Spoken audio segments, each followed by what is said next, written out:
And we are live back for another episode of Post Republic, July 23rd, 2025.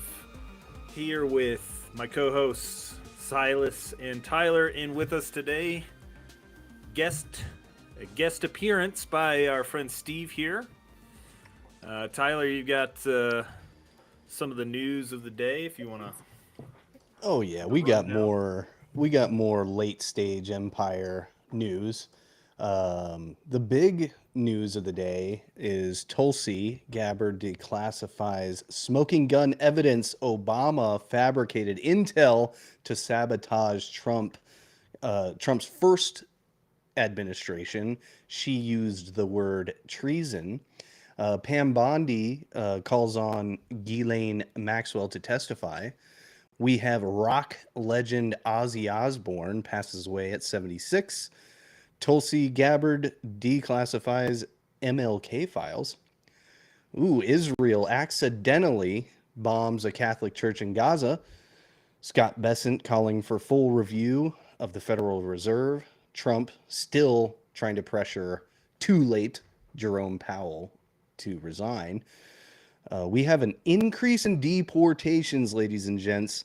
18,000 deportations in June to 50,000 in July, clearing out those Home Depots and also clearing out the 405, which is a legitimate miracle. Trump is diagnosed with chronic venous insufficiency, causing the libs to have a little meltdown. Trump also makes a historic trade deal with Japan, Indonesia, and the Philippines. And the last little story here, we got a juicy one. Emmanuel Macron files a lawsuit against Candace Owens because she claims that his wife was born a man. So anyway, let's get into it, ladies and gents. Which story really is the most important right now? Well, the Russiagate potential arrests is certainly trending. Sometimes I wonder, okay, what are we being distracted by with this story? Because it's taken, I think it was strategic in some sense after the Epstein debacle to roll this out. Not to say that they hadn't been planning it already, but it was convenient timing for the administration to talk about it. And honestly, I'm in a wait and see kind of phase with this whole thing because don't tease us with Obama getting arrested. Don't Yeah, tease us. yeah, setting Pam Bondi up to take another fall. I mean, she's gonna end up taking this fall if Obama doesn't get arrested, right? And Yeah, I and she's not going to. I don't think Obama's going to get arrested. I don't think he's. hope springs eternal in the human heart. However, I manage my expectations. Yeah, it feels like maybe that's part of the deal is there's going to be a multitude of issues that Pam Bondi is going to fail at so that they can have one fall guy. Because I do think she had some bad dealings on Epstein even before this in Florida. But so I think she was already kind of on the wrong side of things starting out. So we'll Well, my see. theory from the top was that she's there to just take the fall, Yeah. you know. But what about this theory? I've been thinking, okay, if they really are trying to go after Obama, or the amount of like the ducks have to be in a row. It's not you don't just say they try to prosecute him but don't have a solid case and then he somehow gets away. So it's like if you're going to shoot at the king, you got to kill the king kind of thing. And but I would love to see Obama imprisoned at Alcatraz. That would I would die happy. What do you think, Steve? Is Obama going to prison? So I'm of two minds on the subject. I absolutely agree. They better have a rock solid case. But what I did see me pretty happy is they have to indict him somewhere other than Washington D.C. I think that's going to be a huge factor. You never get him convicted in D.C. That's true. Because if you're, well, what about some sort of military tribunal or something like that? And not necessarily like just a normal court case. I mean, we're talking about treason here. This is unprecedented type of stuff. It is, and I see So, him trying to get in. I was going to say, I see him trying to get into the presidential immunity, which there is no presidential immunity for treason. This is going to be a wild situation, and I'm here for it. well, the Supreme Court recently did pass that or made that ruling about how, the president can't be prosecuted for official actions. And so I think the libs are saying, oh, yeah, well, you know, Trump's Supreme Court, they already, ruled on this, so Obama's safe. Yeah, but they knew that there wasn't evidence for the Russiagate scheme, and then there's evidence, or there's literally emails of him, telling them to do the opposite. So I think that pulls it out of, even if he is, acting as a president. But then afterwards, if he kept mingling in that conspiracy, then he doesn't have that protection. Yeah, I mean, if we're talking a presidential immunity for official business, is it official business to rig a fake story to try to take down the next president? Is that the argument that they're going to make legally? Well, I have my doubts, even if by some miracle they actually do prosecute Obama, that they'll get a conviction. But I mean, I'd take Comey and Clapper and whoever else can, I mean, Adam Schiff. Like, let's get some scalps here. Yeah, Yeah. they need to start with them first anyway. Yeah. Well, we'll take what we can get, right? But we're also, we're the pessimists of the bunch over here. We're the pessimists of the MAGA sphere, I think. But we're the pragmatists, really. We're not, which Is- is lost. Is there a difference? Oops, looks like we lost Steve. Oh, did Hopefully we lose Steve? comes He might back pop on back there. on. Oh yeah, okay. Is there a difference between pragmatists and being A pessimist. So there are the black pillars who, for the most part, didn't vote for Trump this time anyway, but there are people who have a tendency to black pill immediately because it's like, oh wow, he's not actually our savior. He's not perfect. He's not going to be able to do everything because of certain things. He still has some bad people around him. But Yeah. no, I think pragmatism is. It makes you a little more sane too, because you're not like riding that wave of like he's gonna crush the deep state. He's actually gonna drain the swamp. No, let's just be real. He's gonna get some good things done, but he's also gonna be hampered, and he has his flaws with a lot of issues. But at the same time, you take what you can get, so that's not a bad thing. That's a mature view of politics. Just taking what you can get, realizing you're not going to get everything. I mean, how hard is this to just be an adult? Or is it really, I kind of think that there's just a grifting element going on where people need something to rage bait about. People need something to have a melty about because that's just kind of what gets clicks. And since Trump is in power, now everybody's just like, all right, he's going to be the target, even for people on the right, whether it's libertarians or the FAGA movement, the fake MAGAs. Yeah, likely. Faggot was a fun. I don't know, why did no one ever think of this? The Faggot. libs aren't, or they couldn't use that as a slur because Yeah, I don't know. I wonder if there's going to be a way to get the Democrats to request more of what's going to be their demise, like they're doing kind of with the Epstein files. I doubt there's a way that they can turn them like on Obama or any of the others, but maybe there is like a smoking gun they're waiting to release to have the whole left side kind of revolt at what they've been following. But is this just the way that politics works? Is that people are just going to always kind of attack whoever's in power? Yeah, did you guys know that the libs care about Epstein? Nancy guys- Pelosi said, release the list. I'm seeing these NPCs like the perverts protecting, like the other perverts, and I'm like, dude, I haven't heard anything about this from any Democrat at all up until this point. Not even really during the first term.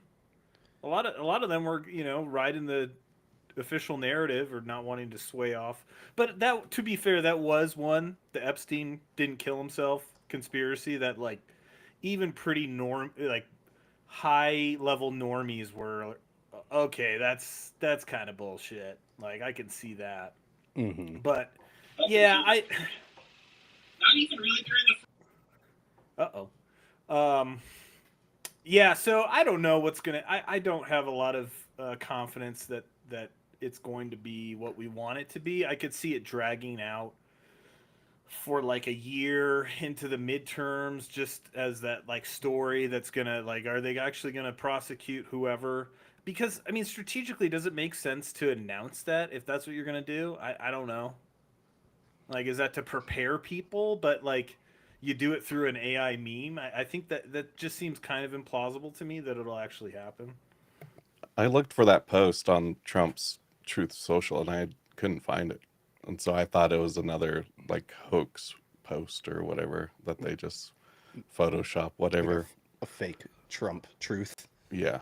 What, but which everyone's post? reporting the one with the AI video of Obama getting arrested. Oh, yeah. Because I was like, that's pretty bold. Even though it's obviously AI, it's a huge kind of nod toward that intention. Let's be real here. Trump needs a serious distraction. I love the guy, but I think he definitely needs a distraction.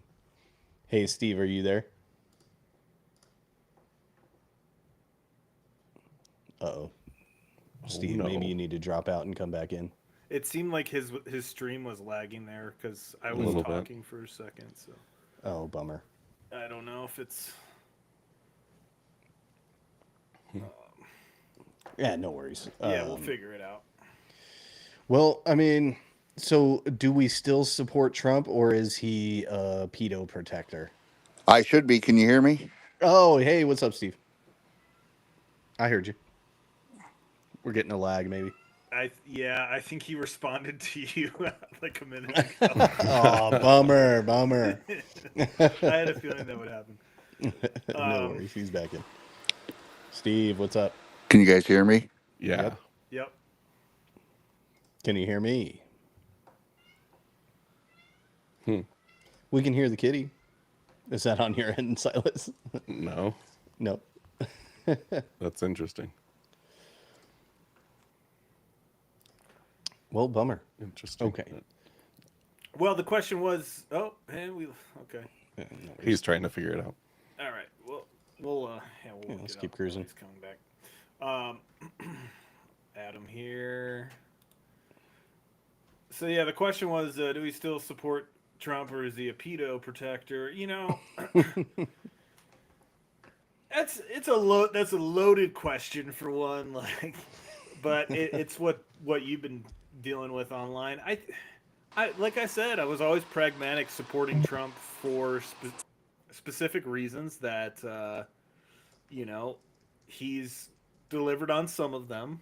Ukraine, not so much, but that is kind of a disappointment. I have some other bones to pick with Trump in terms of I don't know if you've heard about the possibility of them providing immunity to Monsanto and Bayer, big ag companies, in the same way that vaccine manufacturers get that, which I think would be not good for people, and providing any kind of incentive for them to do smart agriculture that's safe and effective.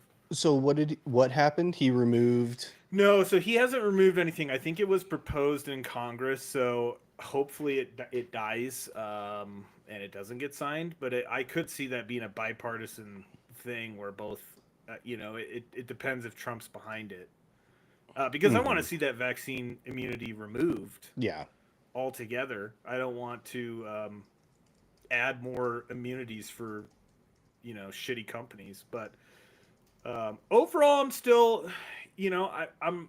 What option do I have? The Yeah. options are, oh, let's join the America Party. Yeah, no one's gonna do that. Number two is join the Democrats. That's insane. Not doing that. And then the other option is to black pill.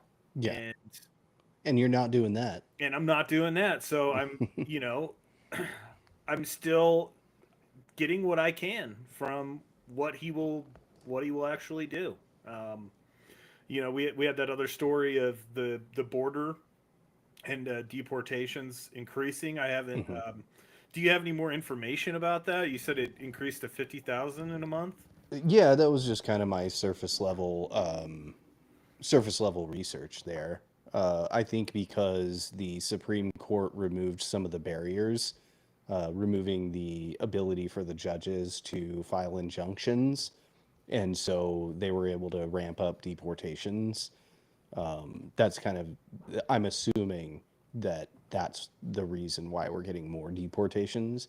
And I think everybody was whining about not getting enough deportations, but it seems like we're getting an increase, maybe like three times the amount of deportations from June to July. So, Yeah. and it looks like they're targeting liberal states too, which is great.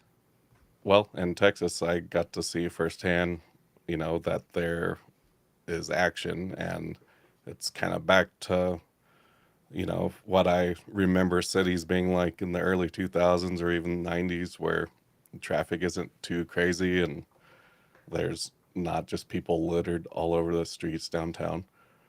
So this was El Paso, so I got to see firsthand evidence, and that, I mean, it seems like a really good thing to decrease the pressure on every city and state in the nation. Hey, Steve, are you there?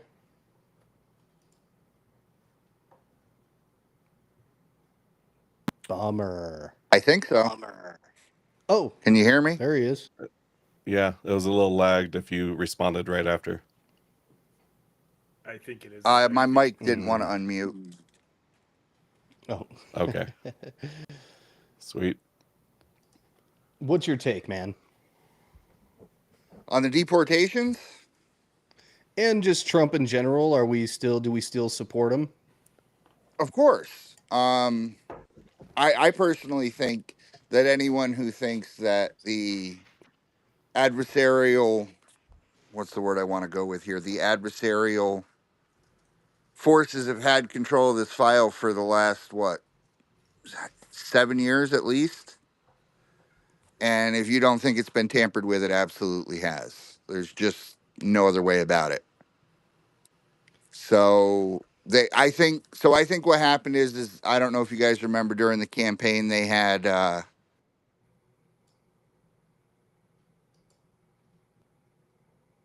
Do we get a drop again? Oh, bummer. Well, oh, what was I going to say? Oh, well, I just wanted to white pill for a second. Okay. Getting a sealed border. I mean, that seems to be the most important issue that has been dominating politics for pretty much the last, I don't know, 10 years since Trump came on in 2015. And I never thought that I would see a closed border. I really never thought that I would see it because I manage my own expectations. And we have a 99.9% sealed border. So I'm happy about it. Yeah, that's huge. Definitely is going to put it in the past, hopefully, from here on out, because I think they're installing technology that will prevent it in the future with the Golden Dome or whatever. besides the wall, there's going to be other tech. Mm-hmm. Yeah, I mean it's going to be hard for, let's say Newsom were to get in 28. It's going to be hard for the Dems to walk back something that is obvious, that hey, Trump actually, the president had control over this. Mm. They could use executive power to secure the border. They didn't need a bill to do it. They just needed executive action and actually allowing the agency to do its job. And oh yeah, not flying people over the border. Um, so if they were to say, oh, I think I can already see them saying, oh, ICE has to not be masked anymore, and kind of use their foot soldiers to dox ICE, just make it more difficult for ICE to do their job. But in terms of strategically, especially, they build the wall before the next administration. They implement procedures that makes it even more secure, and you have increased ICE agents. Unless the country is just going to be like, yeah, you know what? Let's open the borders up again, and let's do that we had during Biden. It's going to be hard for them to really get those numbers, even after even the worst case of Newsom getting in. It's going to be harder to do that. So that's a big win that we should feel good about, because um, it's going to have effects. It's going to reverberate, I think, beyond this administration, even if, God forbid, Newsom gets in. So, Oh, and I know God. I don't want to even say those words to try to Do not avoid manifest any a Newsom. It's sticking in the ether. It's not going to, but Well, how hard is he going to be to beat? Because the Dems keep choosing a woman, and I think that's their main mistake. And if they do choose a straight white Christian male, even though I don't think he's straight or Christian, I mean, that might be it could possibly be their way back into the White House. it has to be. They have to just go back to the playbook. Hmm. Obama was a once in a generation talent. It's not to say that they couldn't. I mean, Hakeem Jeffries, not cutting it. Cory Booker, not cutting it. AOC, I could see AOC being on as VP for Newsom, kind of get that hard left voters. Hmm. I still kind of wonder if that's going to hamper them, but I mean, no matter what happens with this administration, Hmm. Newsom is also hindered by the fact that he runs California. So it is also going to be, there's so many ads. You could just see it already. If it's Newsom, you're just going to see piles of poop in the streets, Yeah. homeless people, the crazy drag shows, like the worst of California. So it's not going to be easy for him to run away from that, even if he puts together a good campaign. It's Yeah. going to be hard. The attack ads pretty much write themselves. I mean, so they just maybe need a fresh face. At least with like somebody like Buttigieg, or even AOC, they weren't in control of too much, and so they don't have much that they can get blamed for. But it seems like Newsom is just slippery. He's almost like Teflon Don. He just nothing sticks to him. You If would think that those fires would ruin his mhm. political career, but for some reason they haven't. If anyone's a reptilian shapeshifter, it's Newsom. I do have another candidate that they might pull out of their pocket because I saw a conspiracy theory. But Mr. Beast, Oh, someone okay. that's just, super popular all around the world, could Nope. be No positioned as a world haters. leader. Yeah.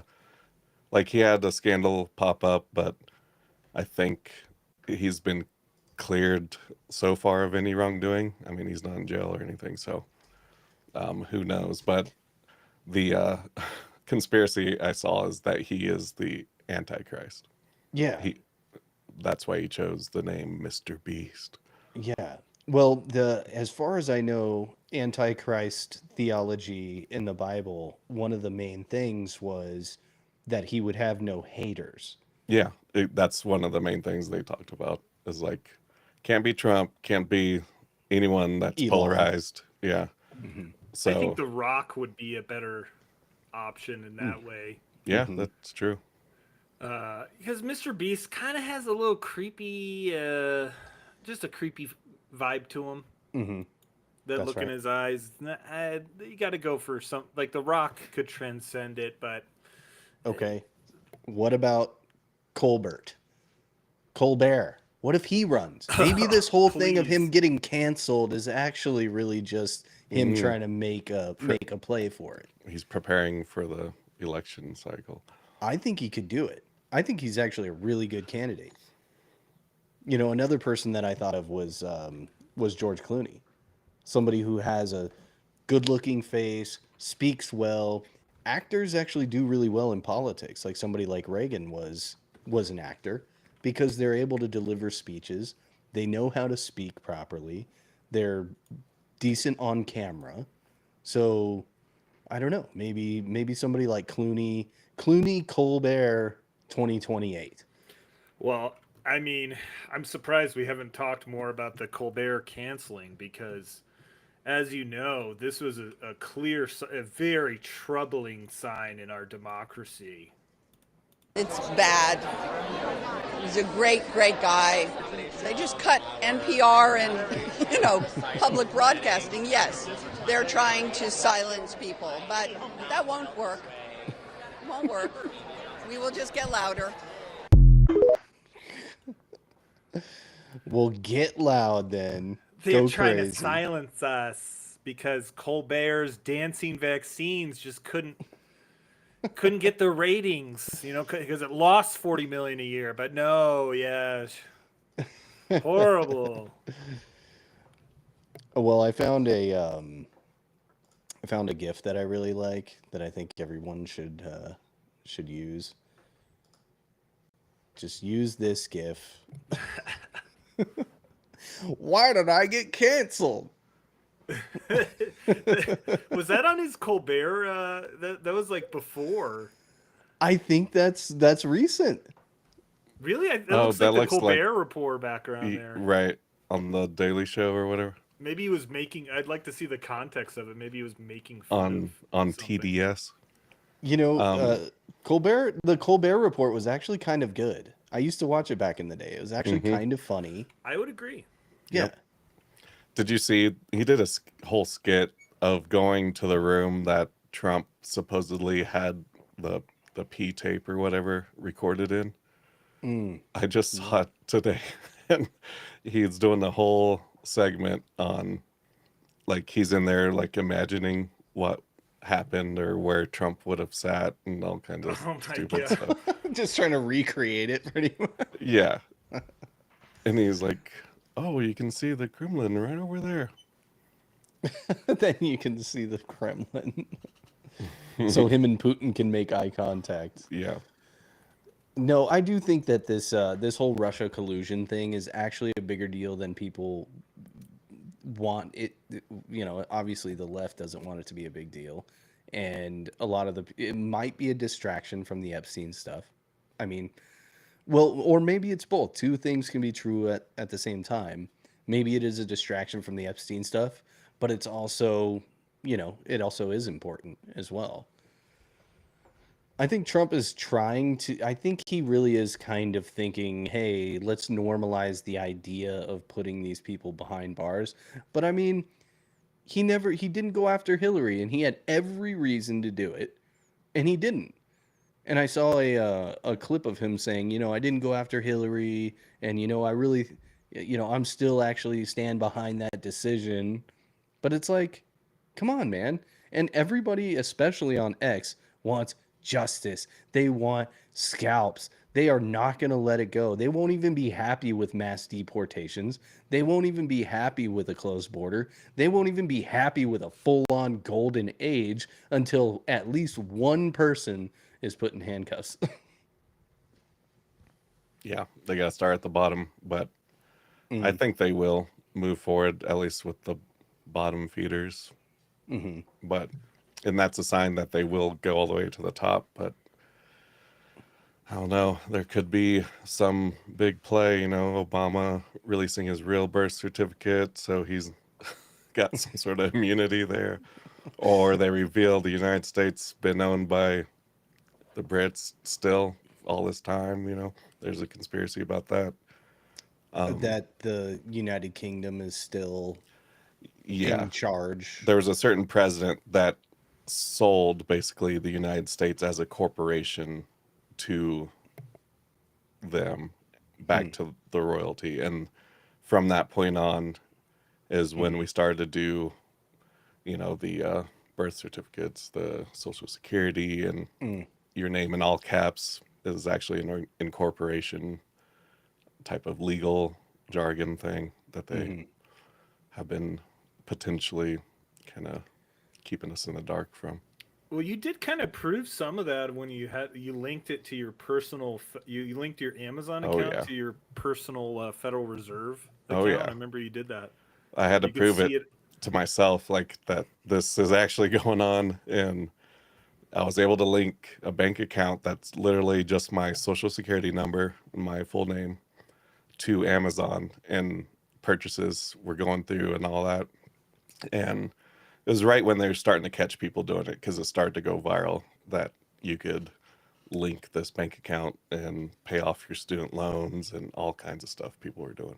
So But there's an account that has funds in it. Is that what you're saying? yeah, like pretty much we all have, you could call it a trust fund when you're born, and they, depending on where you're born, what family tree you're born into, there's a certain amount placed into that account, like they're betting on your involvement in society. And there's like the minimum's like 5 million, so you at least start with a huge chunk there, and then they use that money to trade on, you could call it black markets, but it is accessible. And I was able to find my account linked to my social security number in a trade market. So that was the first clue that my account did exist. And then I was like, how do I use it? And so I started with Amazon first and made purchases. And then about a week later, they were all reversed. So they ended up reversing them. Yeah. Yeah. That's so crazy. How much did you spend? I mean, you once say? I saw it started to work, it was probably like, it wasn't that much. It was like maybe 10 grand altogether. Oh, dang, that's still a lot. Yeah, but I mean, Well, I wonder if they could come after you for that or something. Like, or did you get any they haven't yet. communication? Yeah. They don't want to start anything, because once you show that they're like, and if you're not a threat to anything they're doing, like in a high position or whatever, they're not gonna mess with you too much. But So, just for people listening, what exactly, can you explain it just in a nutshell real quick, exactly what you did? Sorry, I know we just talked about it, but for yeah. people that might So not be making this connection. I discovered that the government, and tied to banks, create an account with your name that's your social security number, and they put money in there from the moment you're born, and then they use that money to trade on back deals and whatever throughout your lifetime. But they assume no one would figure out that they have these accounts, and eventually people that were researching the like sovereign citizen stuff started to figure out there's accounts that are just social security numbers. So to prove it to myself, I found my account on the Fidelity Investments website or whatever, and it was active, trading money and all that. And I think it was like 7 million in there when I looked. No. And so then I wanted to test it further, connected it to my Amazon as a bank account. It connected fine, made purchases. I stopped at 10,000 just because I was like, I just want to see if this actually works. Yeah. Like they actually ship something and whatever. But then, yeah, they reversed it like a little under a week later, probably 3 or 4 days later. Here, let's try Steve again. Steve, are you there? Steve, are you there? We got double Steves here. We got double Steves. Steve, are you there? We got Black Dang. Steve, we got Green Steve. We're just gonna The leave him Green on. Steve is the actual Steve Martin, ladies and gentlemen. Whoa. He's gonna play some banjo for us a little later. Bummer, we got a little technical difficulties. We're gonna work it out though, at some point. Well, you know, we should start the hashtag release the accounts. Yeah. Not who gives a shit about the Epstein I files? know. You got like 7 million in your account. Oh fuck, guys. So let's see. What I didn't get a social security number until I got my license at 16. Do I even exist? Nice. Good question. I ask that myself all the time. Do I even exist? We gotta validate it with paper. Well, Catherine, your account may be a little lower. You haven't had that compound interest for the first 16 years. But So what's the point of them doing that? Sorry, not to rabbit hole too much on this, but what's the point of them Laundering. creating to launder money and to kind of create debt based off of your existence? Well, they create profit because it's connected to like the funds that the bank holds, so they are able to report, higher profits every year because they're trading those accounts on sure deals, basically, so that they always are growing. Okay. Well, that's crazy. That's insane that you actually were able to prove that too. and Yeah. I verified it too. He's not lying. Oh yeah, I Anonymous showed you on my sources. phone. Yeah, I was like, damn, it literally says Federal Reserve Oh, on yeah. the Amazon Philadelphia Federal Reserve Bank, and there's a way to figure out which bank your card is tied to by the numbers on the back.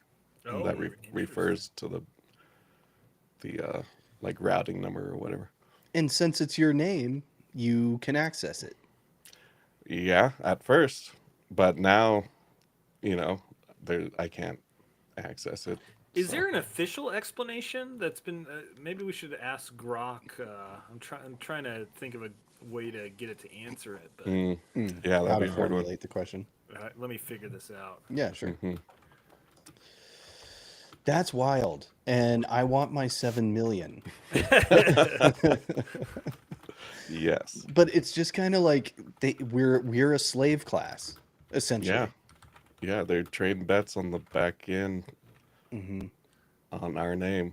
So, well, there was a fake resignation letter that went around, and everybody posted it, and it was the Jerome Powell resignation letter, and it was like, oh, this is great news, right? And it turned out to be fake. But do you guys know how the Fed chair actually gets selected or something? Because do they have to resign on their own? Is it like a 10-year appointment, or who appoints it? How does that even get decided? Good question. Because it's a private corporation.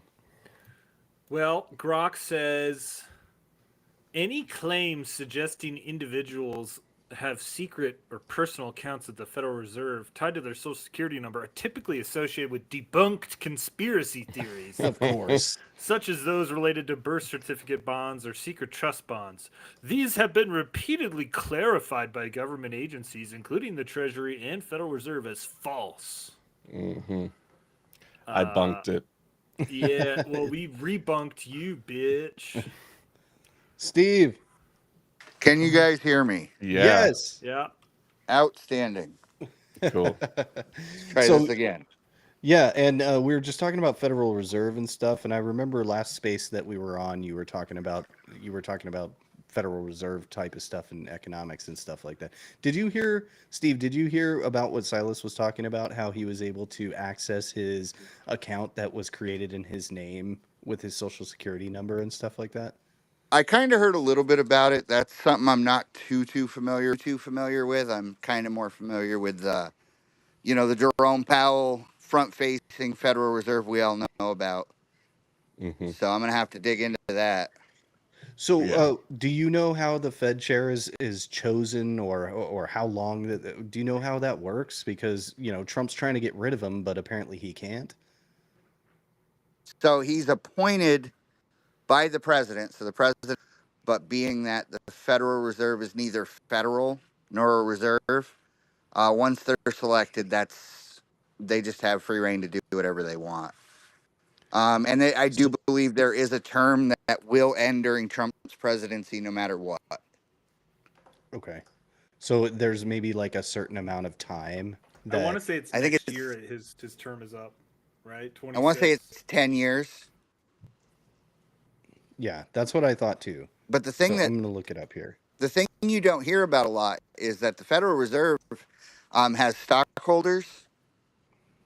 So people who buy Okay. stock in the Federal Reserve, and most of those people are European. And isn't it funny that all the countries that we're putting all these tariffs on are not interested in lowering our interest rates? Yeah. I mean, Well, lowering the interest rates would really help the economy. And so obviously it's a political reason why he's not lowering them. Mhm. Yeah. Okay. So because federal, yep. Go go ahead. ahead. I was just going to say the Federal Reserve has a lot of the same board members, and they lowered all the interest rates in Europe. They just didn't do it here.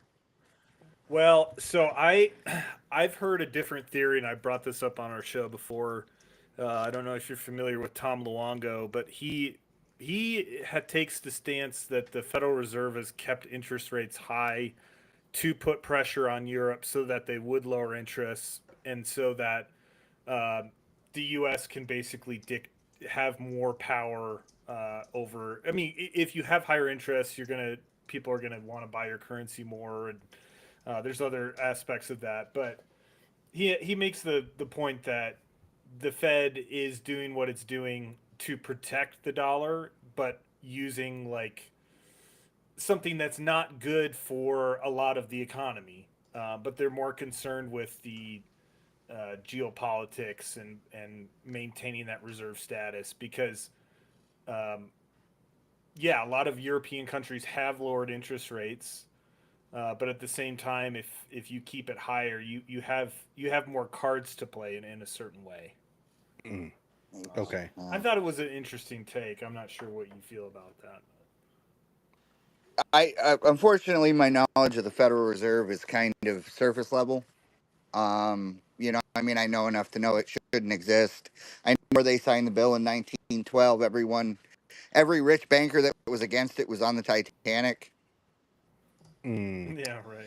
Yeah, well, I So, just asked Grok, why can't Trump get rid of Jerome Powell? It says President Donald Trump cannot easily remove Jerome Powell as Federal Reserve Chair due to legal protections established by the Federal Reserve Act of 1913. The act stipulates that members of the Federal Reserve Board of Governors, including the chair, can only be removed for cause, which is generally interpreted as misconduct and malfeasance. But I guess he was caught lying to Congress, though, about how funds were being used. So maybe I think Trump is trying to weasel Jerome Powell out, or based off of kind of threats of, threatening Jerome Powell because he lied to Congress about how funds were being used. When I think based off of the new building that they're building. Does yeah, that sound familiar? yeah, he claimed there was no new marble, there wasn't a garden on the roof, and last I heard, he was like $600 million over budget. That's right. So So, I hopefully mean, Trump can that use that as leverage. he can hurt himself, but we've discovered that unless your name is Steve Bannon, perjury to Congress doesn't really matter. Ask Eric Yeah. Holder. And I'm waiting for Fauci to be held responsible as well for lying to Congress. I'm get behind me. Yeah, that would be a great turn of events if that started to flood and everyone who committed perjury starts to get locked up. That would be a great way to start the lockups. So, I feel like a lot of people forget that Fauci was the bad guy in Dallas Buyers Club.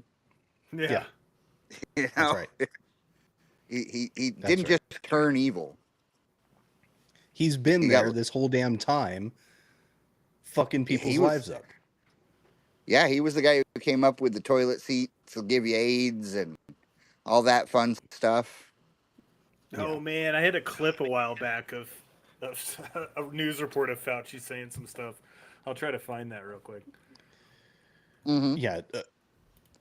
Well, so this obsession with justice, I think it is justified that people do have an obsession with justice. I think there's a deep-seated desire for actual justice that people have. But it does seem to be kind of twisting people's minds of like I this it's almost a selfish desire to see and observe the justice happening. I personally think that there's going to be an ultimate justice, because I do believe that God exists, and I think that if God exists, then there's going to be some justice in the afterlife, and so God will have His justice. So, I just, I is, am I off base here saying that I think there's kind of a selfish desire for justice recently? No, a lot of things have been, a lot of really messed up things that go against the entire American mythos have been thrust upon us in the last 10 years. Things we never would have thought could happen have happened. Mm. And I would even go beyond that. 9/11, the things that happened around that, the Patriot Act that was written before. Hit it. I think that's a big part of it. Uh oh. We got the 9/11 ding bell. I was going to say, did I I do always get a wrong? bit- No, No. you got hit it right on the head. No, that's you're cooking. Cooking. Let him cook. Yeah. No, that's all I'm saying. Like, what we grew up with and the concept of America that we had when we were children is not the America we live in. There's a lot of people who are disenfranchised and they want to actually see the changes starting. And I understand the frustration, but at the same time, I feel like infighting amongst us is causing so much. A lot of people, I think, that had bad intentions from the beginning. Yeah, and you bring up 9/11, and that was for me to expect Trump to release the Epstein files, like and put so much faith in that. Meanwhile, we haven't heard shit about 9/11 since the original investigation, and that's a way bigger event that changed the course of American history. And we have so many things that need to be accounted for and justice. And it's not that Epstein doesn't matter, but for me, it also put things in perspective. Like, can you realistically, are they going to release the 9/11 files for real? Are they going to say that the CIA killed JFK, that our own government did 9/11, or other elements involved in other governments as well? Like, no, they're not going to say that. That would literally, like, that's imploding any, like, we're just going to admit that to the world. Yeah. I mean, we should. We should come out with it, but I'm just being realistic. It's not going to happen. Yeah. And so we just have to come to terms with that and deal with what is. So Yeah. let me ask you a question, and this has kind of been rolling around in my head the last couple days. Did you ever think that the DOJ would come out against Barack Obama with a bunch of evidence and say they're going to investigate him and possibly charge him? No. No. I No. mean, that I was floored by that. And if it wasn't for, and here's the other thing. Do we think they ramped up all of the Epstein stuff because they knew this was coming to try to bury it? So maybe the Epstein stuff was the distraction from the Obama indictment. Well, yeah, just imagine if, and there wasn't all this Epstein stuff going on. I think people would have lost their minds. Yeah. Yeah. Well, I'm holding out hope that we're going to reopen Alcatraz and Obama and Hillary are going to share a cell. I know it's Well, maybe they can. Maybe Obama can record his podcast that has been going around. They've also been doing TikToks. I find these to be really just so entertaining.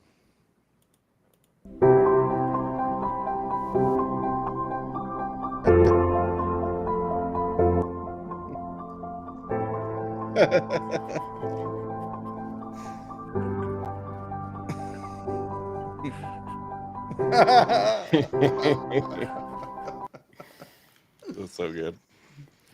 Hey, at least there's justice when it comes to memes. Can we at least just Yeah. appreciate the fucking memes? It's an illusion of truth we're seeing, but just imagine if that was real. And they just all came forward on everything. Well, speaking of Well, justice and things that'll never happen, I do have that Fauci clip I want to play real quick here. Oh, you found it? Yeah. Nice. Starting to see, as we're seeing virtually as the months go by, other groups that can be involved, and seeing it in children is really quite disturbing. When you say other close contact, give me some examples. Well, for example, if the close contact of a child is a household contact, perhaps there will be a certain number of cases of individuals who are just living with and in close contact with someone with AIDS or at risk of AIDS, who does not necessarily have to have intimate sexual contact or share a needle, but just the ordinary close contact that one sees in starting to see. Oh, I thought it was a different, but it was still, he said something more absurd about it. That was funny, but yeah, and where's the justice for that? God, you know, I'm okay with it though. Why am I the only one that's okay with the fact that we're probably never going to see Fauci behind bars? I mean, yeah, it sucks, but hey, look at what's going on. We're getting win after win after win. Is it an addiction to bad news? so I do you guys remember after the election, the 3 months in between that? Didn't it seem really weird that they all stood down? Who? All the Democrats. The Dems? They Yep. all stood down.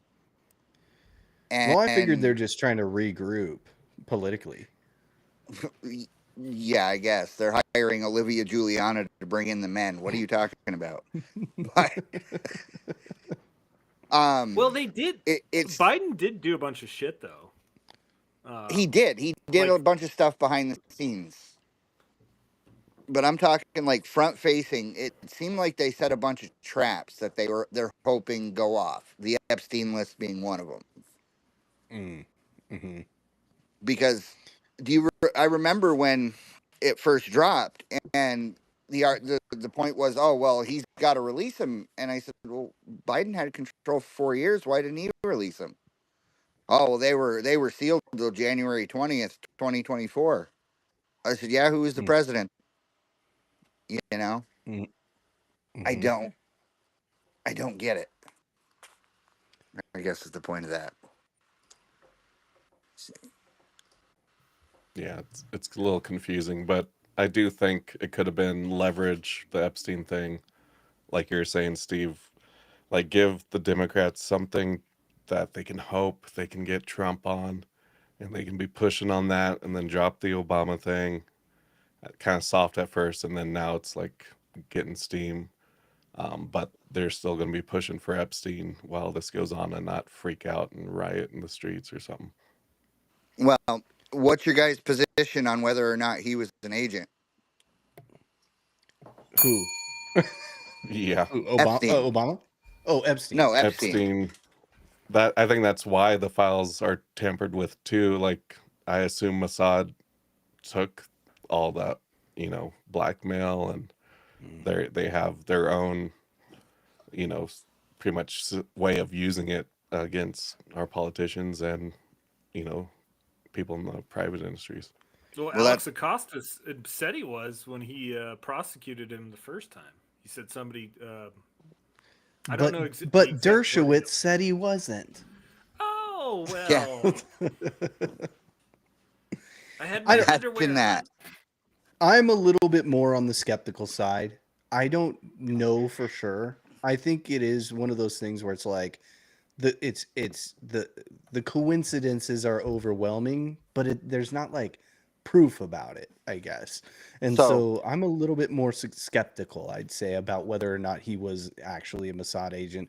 I think it's a little bit more realistic or probable that he maybe was some sort of free agent that was being used by multiple intel agencies from multiple countries, as opposed to just being fully Mossad. But I listened to Daryl Cooper on Tucker talk about this because he's done a lot of research into it, and he kind of goes back to how Jeffrey Epstein became who he was, and he doesn't really he more implies it based on the connection, like the crazy connections that Jeffrey Epstein gets.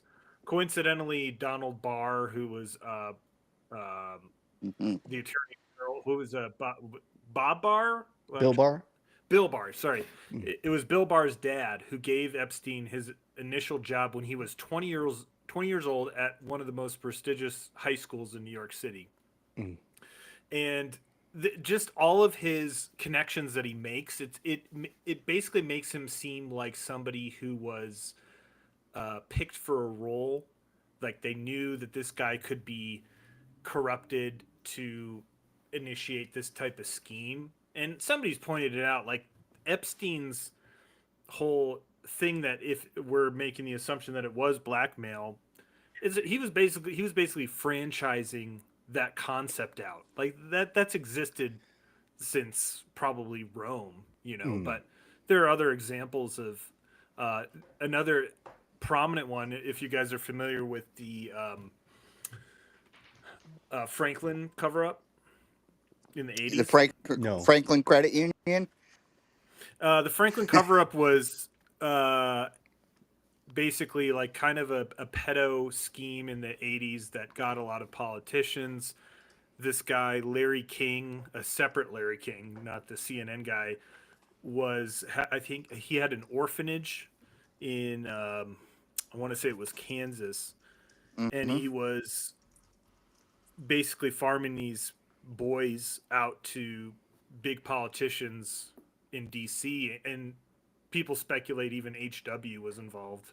Mm. And that documentary got scrubbed real hard. They pulled it. They never aired it, but somebody posted it years later, like a bad version of it. But so that's another example of this kind of scheme. If you want to get people to do what you want, you blackmail them, obviously, and children is a very easy way to get somebody to do what you want. Well, look what happened to Matt Gaetz. Mm. Yeah. If you know that story. They kind of set him up to do that, pretty much. There Well, was a wasn't guy, she, he's like in. 17 though. So yeah, here's what happened. There was a guy. He worked for like the DMV making IDs, and it all involved like releasing some spy in some other country.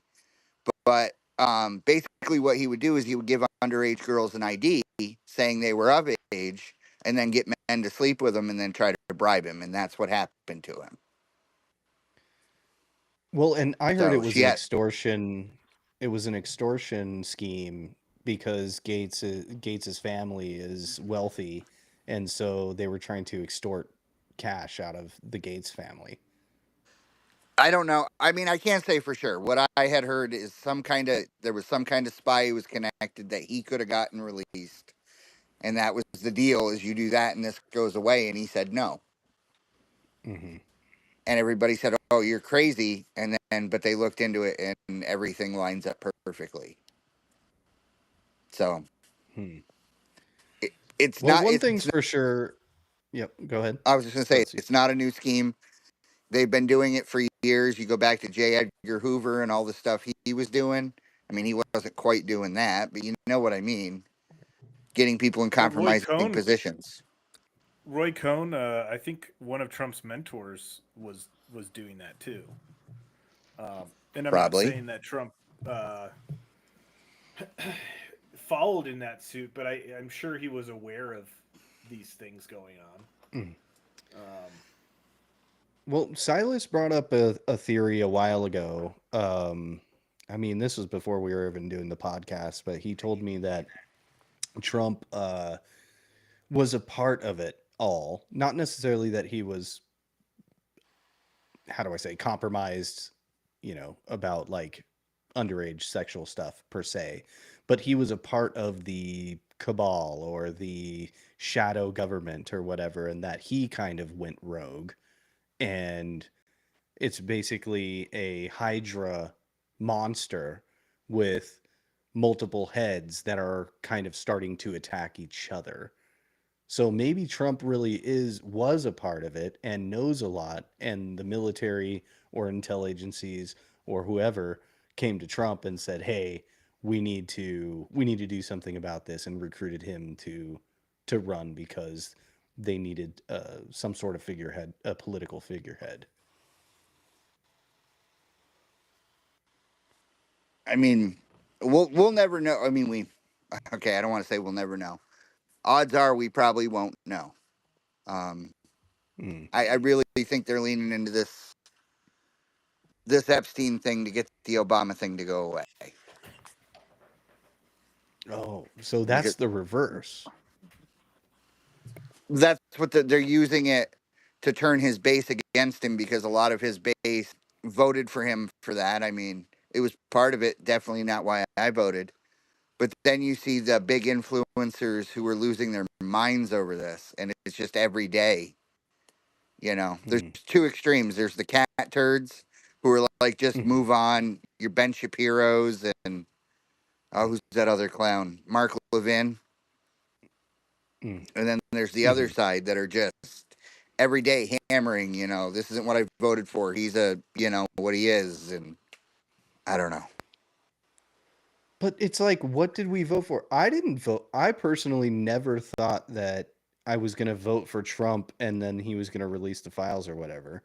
I, I can't help but sit here and think, why is this so important? And I guess the reason why it's so important is because if our government is being held hostage, then I guess we don't really have a government. We don't really have a proper society. So, but at the same time, how much can we actually like just talk about this though? Like it seems to be dominating the conversation when there's other stuff like immigration or trade deals or closing a border or Yeah. actually getting some sort of power back. I really do feel like Trump is actually giving us power back, but we're kind of squandering it because we just Well, can't get over certain injustices, I guess. But well Yeah, but the I mean, problem is we're just gonna never know, like you said, Steve. But go ahead. I was just going to say the oh, go ahead. adversarial media, just real quick, the adversarial media that tries to get us fighting with laser focus on this. And about 48% of the country is going to lap it up. The same stooges who ate up Russiagate are going to be out there screaming this at the top of their lungs. And then a good 40% of Trump's base is eating it up too.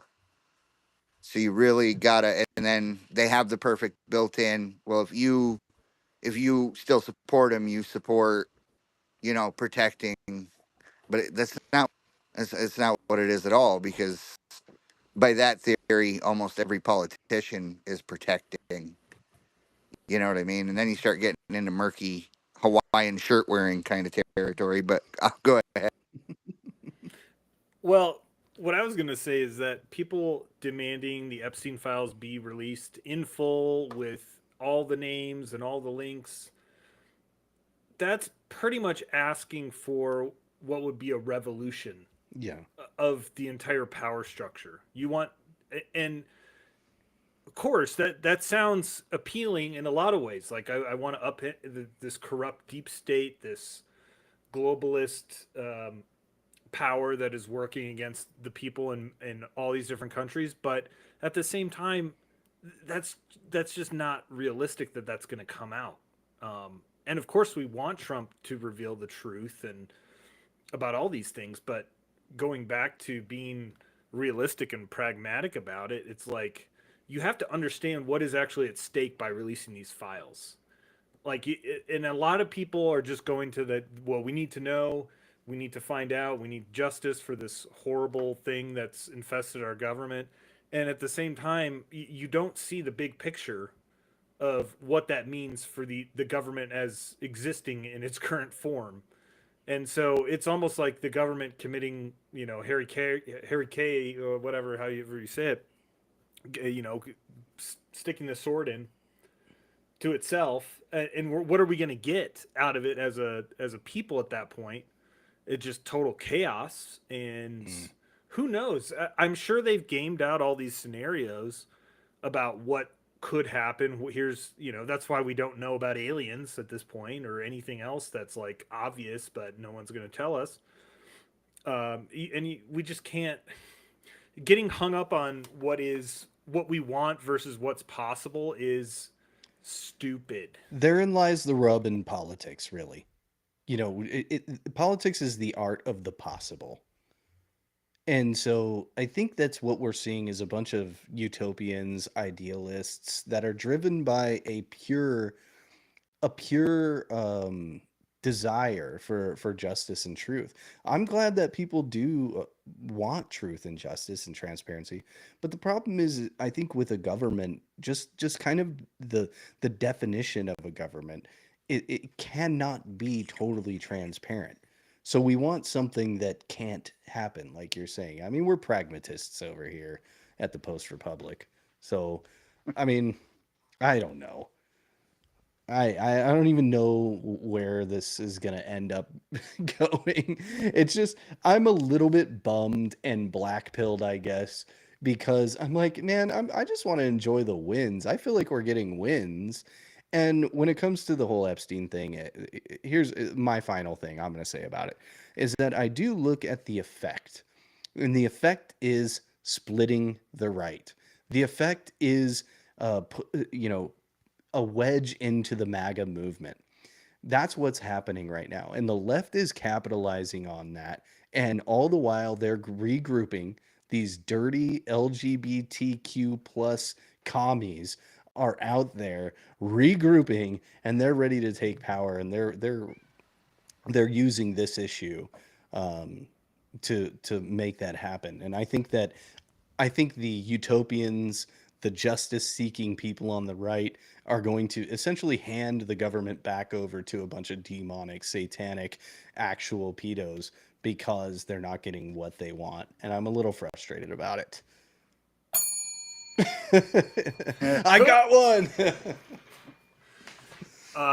Yes. That is correct. And, we have to... I didn't know when to bring this in. But we talk a lot about, witchcraft. Mm-hmm. You specifically talk a lot about witchcraft. I won't shut up about it. And you shouldn't, because it's not a joke.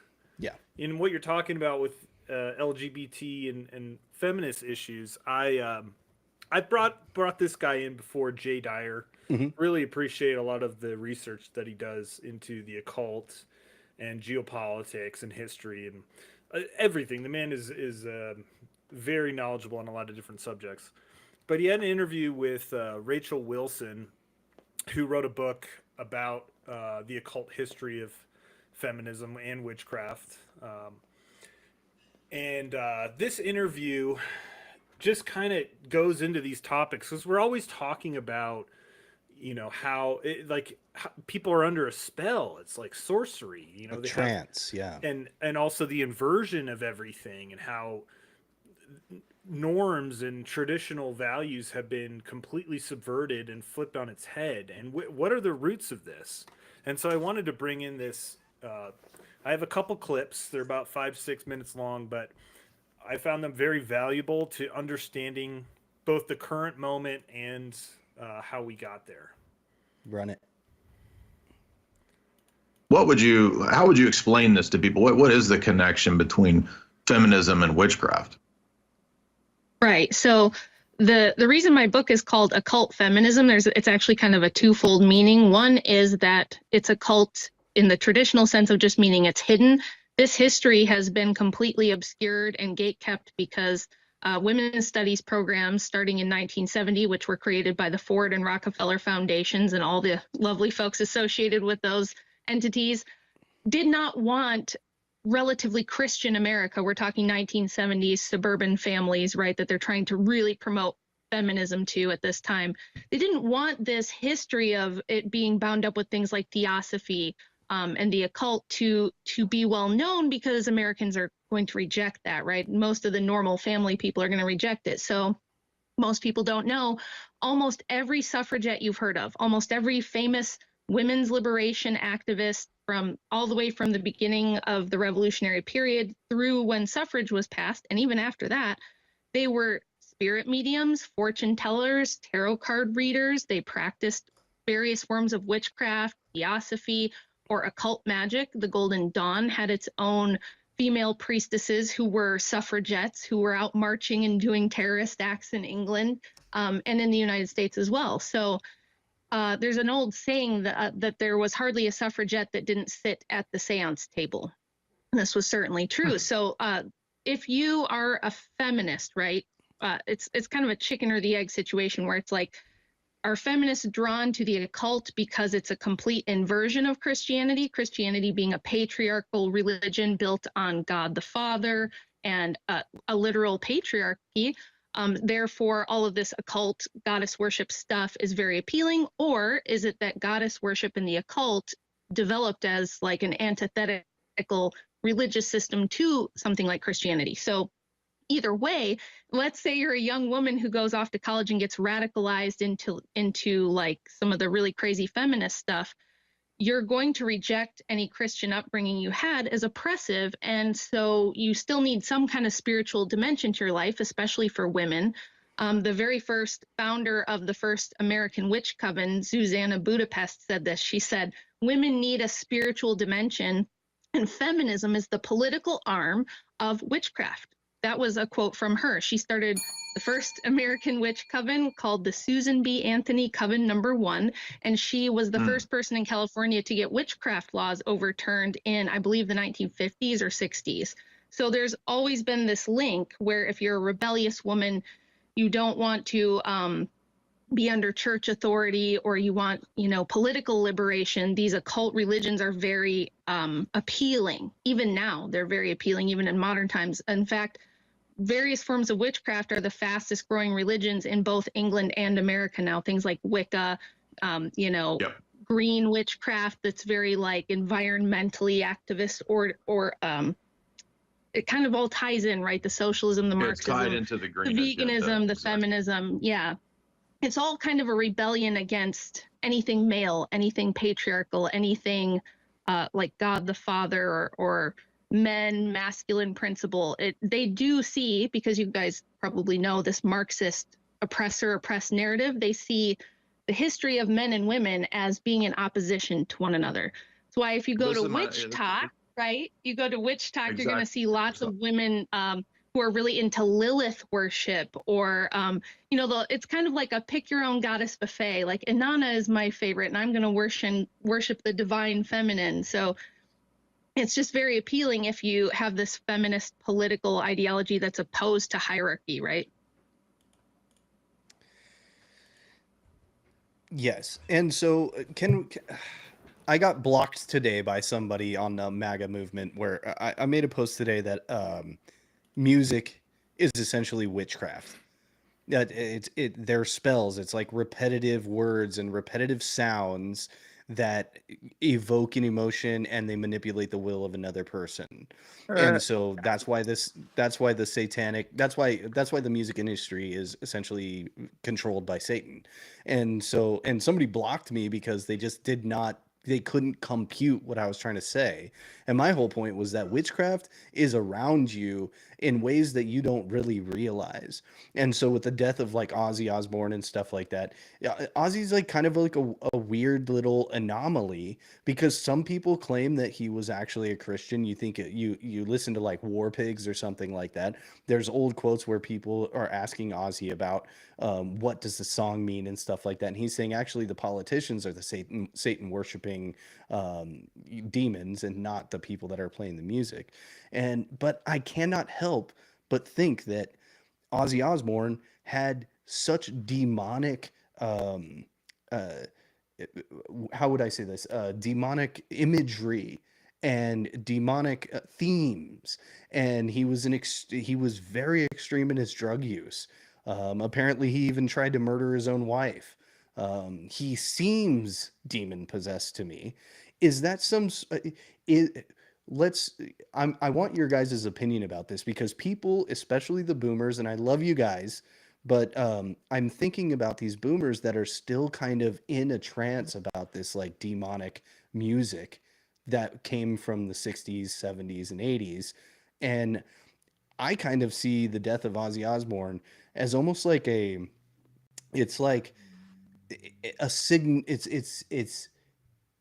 I don't want to say it's a good thing, but it's a signal of the times that the boomers, the demonic boomers that don't even realize that they're in a demonic trance, that's actually passing away. That demonic grip on American culture is actually kind of losing its grip.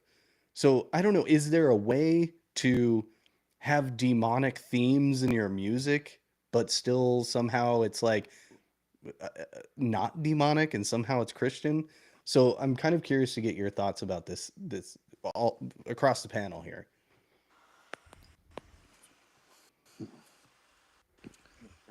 So you're talking about the chanting and the repetitive nature, like you said, of music.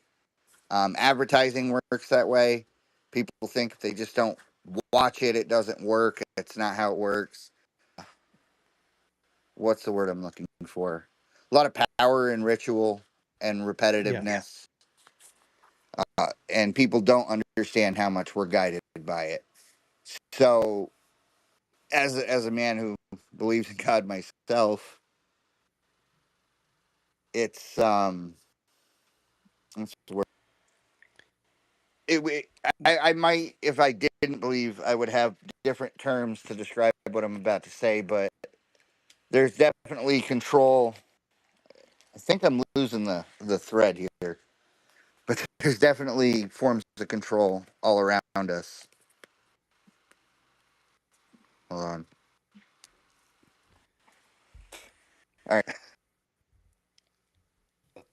I mean, I just think that it's kind of crazy how we allow these things into our lives without really realizing, whether it's movies or TV or music or something like that. You know, I don't know. I think there's a connection here. There absolutely is. I'm sorry. I had to collect my thoughts for a second. No, we you're good. allow it. We allow it because we don't realize it. You know, stuff like even 20 years ago, Dora the Explorer. You're like, what's the harm in that? Well, they're kids. They don't know English yet. This is for little. You know what I mean? They should learn to speak English first, and then we can. And then it's great to know two languages. But kids don't learn that way. They don't learn two languages at the same time. That's just one example. What was that show? Steven Universe? Did any of you guys familiar with what was going on with that? No, but we did talk about how SpongeBob, everybody was like, SpongeBob is making everyone gay. And then like it turns out everyone's gay. Well, yeah, Steven Universe was that exactly. Actually, it was transgender, I believe. Or that Disney movie, what was it? Zootopia, is it? That caused a bunch of kids to turn into furries because I can say words, anthropomorphic animals that had human. So little kids were programmed that, and you say, well, why would they do that? Well, if there's a group that doesn't reproduce, can you think of one? You know, the LGBT community ain't pumping out kids. Oh boy, you've got population control here. You're basically queuing up my next clip here. But let's go. Yeah, I mean, we don't know about this stuff because they don't teach us. They don't teach us about the Susan B. Anthony coven. Yeah, he's got that dollar coin, but you don't. You know, we're told all this stuff, but there's so much connection to talking about patterns and repetition within music. These are they're using. You could see them using the spells and their covens to create repetition within culture and using different ways of doing that. And the themes that feminism has left is it's a lot of witchcraft. And let me just share this next clip because it goes into all these themes. Okay. Which is very ironic because if you go back to the Bolshevik government under Lenin had one of the first female cabinet ministers of all time. Her name was Alexandra Kollontai. We have tons of her writings now, now that we've got more documentation from this time period, where she explicitly talks about how we need to break up the family. The family has got to go, because this is how men establish, a legacy, how they earn private property. The motivation for them wanting to start a business or own anything is the family. So we have to get rid of that and do away with it, so that there's no longer any motivation for men to do this, and everything can be done through the state. And she was perfectly willing to work with a lot of liberal feminists of the time, even though you would think the Marxist feminists and the liberal feminists were opposed. In theory, they were, but in practicality, they often worked together. They wrote letters back and forth, explaining to each other how they're getting their agendas passed. So there's really not this opposition to a lot of the goals of capitalism and Marxism that people think there were. And feminism is one of the great historical pieces we can look to see this synthesis happening, right? Well, now wait a minute though. Why would capitalists want to fund something like feminism? Isn't that more of a socialist thing? And now you're saying that why would capitalists like feminism? Now again, it calls to mind what we just mentioned with Aaron Russo and Nick Rockefeller, right, and his comments about getting them out of the household. But doesn't this then contribute to overall depopulation in your view? Yes, feminism is also historically linked to both eugenics and depopulation, with people like Margaret Sanger. But it's not coincidental that feminism did not become this dominating political force until after the Industrial Revolution, the passage of the income tax, the passage of the Federal Reserve Act. So getting women out of the family, where, both capitalists and Marxists lamented that women's labor was not being taxed. Women's labor was not accessible to them. They couldn't monetize it for the corporate system. And they could foresee that getting women out of the home and into the factories would allow them much higher income tax base, cheaper labor. It would also allow access to the children, because the children have to go somewhere during the day if both parents work. So then you see state daycares in early Soviet Russia. They were called creches. They became indoctrination centers. And we had our own liberal version here in the West of pushing kids into state-owned daycare and public school systems, which also began to crop up around the same time period. So these things are all working together for the same goals of, and we see birth rates drop off, right? We see birth control. So they've really, through feminism, achieved a lot of their goals. Probably more than any singular revolution, I would say. Yeah, I remember the name of the book escapes me. You would probably remember it. The Collins brothers wrote an article about this too, where some of the leading academic feminist writers today, that in the academic world, there's a book about the Luciferian connection and feminism as a form of goddess Luciferian worship. And then there's also statements, I think, from those authors saying that we would need to kill God the Father in order to bring about the full liberation. Do you know which book I'm talking about? I always forget the name. I think you're talking about Satanic Feminism by Per Faxneld. He's a professor in Sweden who wrote this. His PhD thesis was about how women of the suffrage era openly declared Luciferianism to be their founding guiding principle. Mm-hmm. Yeah, so it's always been an opposition to God the Father, and to fatherhood, and to paternity, and to patriarchy. Well, and there's something about, women have a lot of great things that they're good at, when it comes to nurturing and raising children and all the things that guys can't do. Guys don't have. I mean, if there's a emergency situation where somebody dies, then the guy has to fill that role. Yeah, and vice versa. The woman has to fill the role if a man leaves or something like that. But we're not actually fitted to do the exact same things. We have different skill sets and different abilities. So that's just part of the natural order. So it seems to me that all of this is really a rebellion against nature itself and the natural order. And by that, I mean the natural order that God created. I don't mean natural order in some, enlightenment naturalist sense, in a materialist sense. I mean natural law in the sense of Romans 1 and so forth, right? That we're made clearly with a purpose, and that's even stamped into our bodies, into our biology. And all of this seems to be actually motivated by a kind of demonic rebellion against even that, against nature itself. The idea that Yes. So it's not actually, what I'm getting at is that feminism and all this is not actually an exaltation of women. It's actually an attack on women.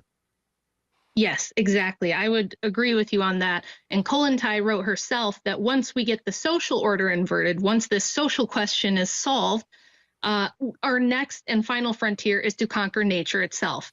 And this is why you see this rebellion against the natural order, against, it's almost Gnostic. Yes, she explicitly says that. That's a neo-Gnostic. It's a neo-Gnostic revolution of process. That's actually what dialectical materialism and Marxism is, a neo-Gnostic dialectical process philosophy, mystical mystery religion. Yes, exactly. That's exactly how she described it. I was just going to say this is very tied in with like a new form of Gnosticism as well, this idea that nature is bad, God the Father is the evil demigod who created us in this restrictive order that we have to invert and overcome. Yeah. Yep. And that's why I know that liberalism is so aligned with Satanism or Luciferianism or whatever, is because they have an obsession with controlling nature. You know, when it comes to like climate change or transgenderism, they think that they can think that they can manipulate and control nature. That's how I know that I think that they're satanic without actually knowing it. I think you can worship Satan without actually knowing that you worship Satan. She's right. She's annoying to me, but she's right. That is correct. And it looks like we have a based legend in the chat here, Catherine. How I was talking about repetitive music and stuff. She said it's why I'm always saying protect your frequency. I totally agree with that. And then what did she say too? She also said women's lib. We forget all the old adjectives. And another reason why I also know that the libs are a bunch of witches and warlocks and satanic weirdos without even maybe knowing it, some of them I think they do, is because they use words. This is another form of witchcraft, is manipulating words. So they'll change the definitions of words, or they'll say something like Black Lives Matter. We've talked about this before, but that literally is a witchcraft spell. It's a black magic witchcraft spell that manipulates words or uses words to manipulate the will of another. Well, I wanted to bring up, you guys know Edward Bernays, the founder of public relations and propaganda. He was Sigmund Freud's nephew. Mm-hmm. He created a campaign, and this goes back to women's lib and feminism, called Torches of Freedom in the early 1920s to get women to smoke. And he had them march down a main street in New York City smoking cigarettes, and then there was the article that followed about torches of freedom for women, or basically associating women's liberation with being able to smoke, because back then women weren't allowed to smoke, or it was at the very least not socially acceptable. And that's just like a prime example of using the spell of associating freedom with like one of the biggest addictions that you could start, just to sell cigarettes. And that false value masked within a something that people actually do value, like freedom or liberation, all these terms that are associated with a lot of feminist philosophy, is kind of a spell where it's promoting something as empowerment, but it's something negative. The issue of abortion obviously is front and center of that, because when you think of women's empowerment, almost inevitably, like the next term that comes up is abortion. And that seems like such an inversion, such a terrible outcome for a woman to have to go through, that that's the peak of her empowerment, is to abort her child. That's such an inversion of everything. Yeah, it keeps happening through history. Like the twisting of words and definitions to shift people's minds towards something. And you were talking about music earlier. Like, I think any form of media can obviously be used to manipulate, and that's their biggest weapon. That's our biggest weapon, because the base thing is our consciousness and our perspective. Like, how we view the world is going to be how we act in the world. And if you can shift that towards how you want people to act in the world and disempower them through all these inversions basically of the natural order, then you divide and conquer. And then on the other end, if we create media, music, and written word that helps unite consciousness towards a perspective that's grounded in reality, then you can shift it back the other way. And I think there is a shift happening, but they've had control of the media for so long, it's hard to push through.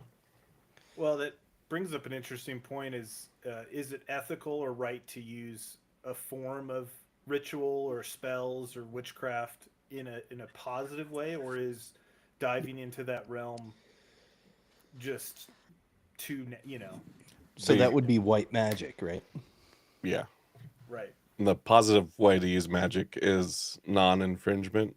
And so it's like putting your energy and message out there in a way that people will opt into it as they want, which is easy to do with music and most media right now. But they have such large control of the media, they push it everywhere, their optics and their message.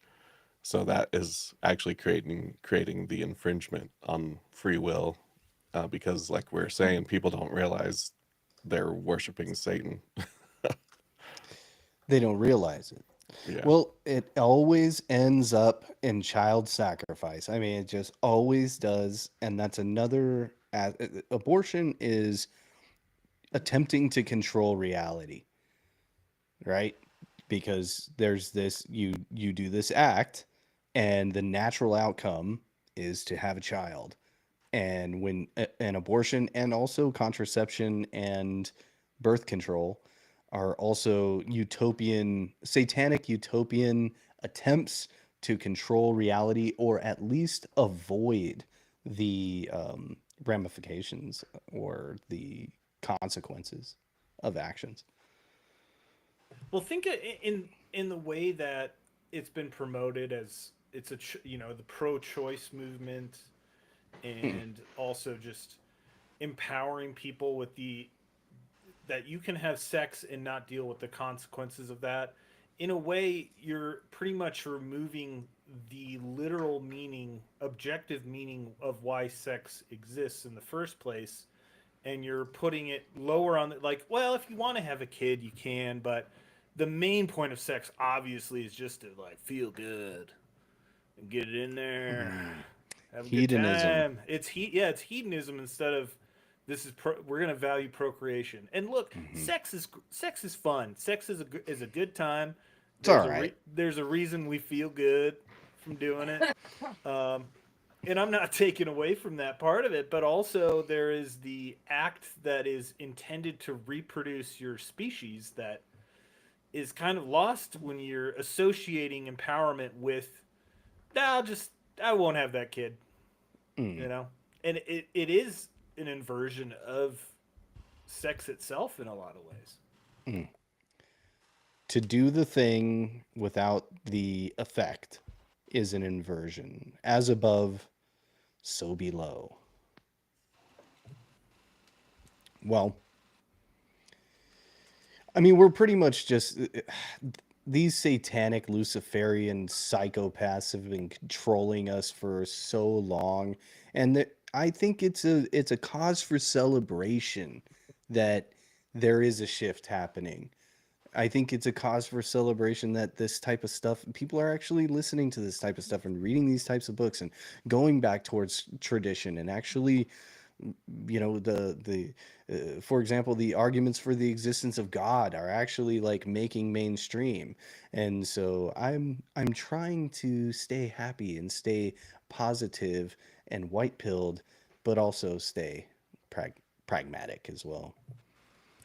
There's a lot of people waking up to, I mean, just traditional values or Mm, just your roots, your heritage, uh, your your nation, your history in it, and mm, trying to not just be demoralized, you know, and also completely detached from everything, like seeing the value in how you came to be, and that includes God and Christianity, and you know, like the woke hit its peak. mm-hmm.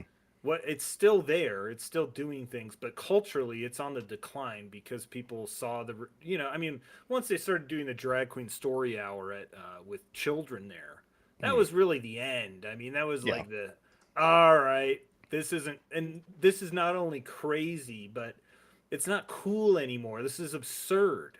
yeah. And I think a lot of Gen Z people have, and millennials too, have started to search back for some of those ideas and Hmm. understanding of the world. And I am more encouraged. I mean, I've certainly experienced that myself in terms of facing my own demoralization within this system that makes any talk of, I mean, Christianity or God, or also just uh, trying to understand, like, just not feeling completely bad about being an American or being a white male or being any of these things that are demonized, and instead just saying like, um, it's okay to search this out and be comfortable in who you are as a person.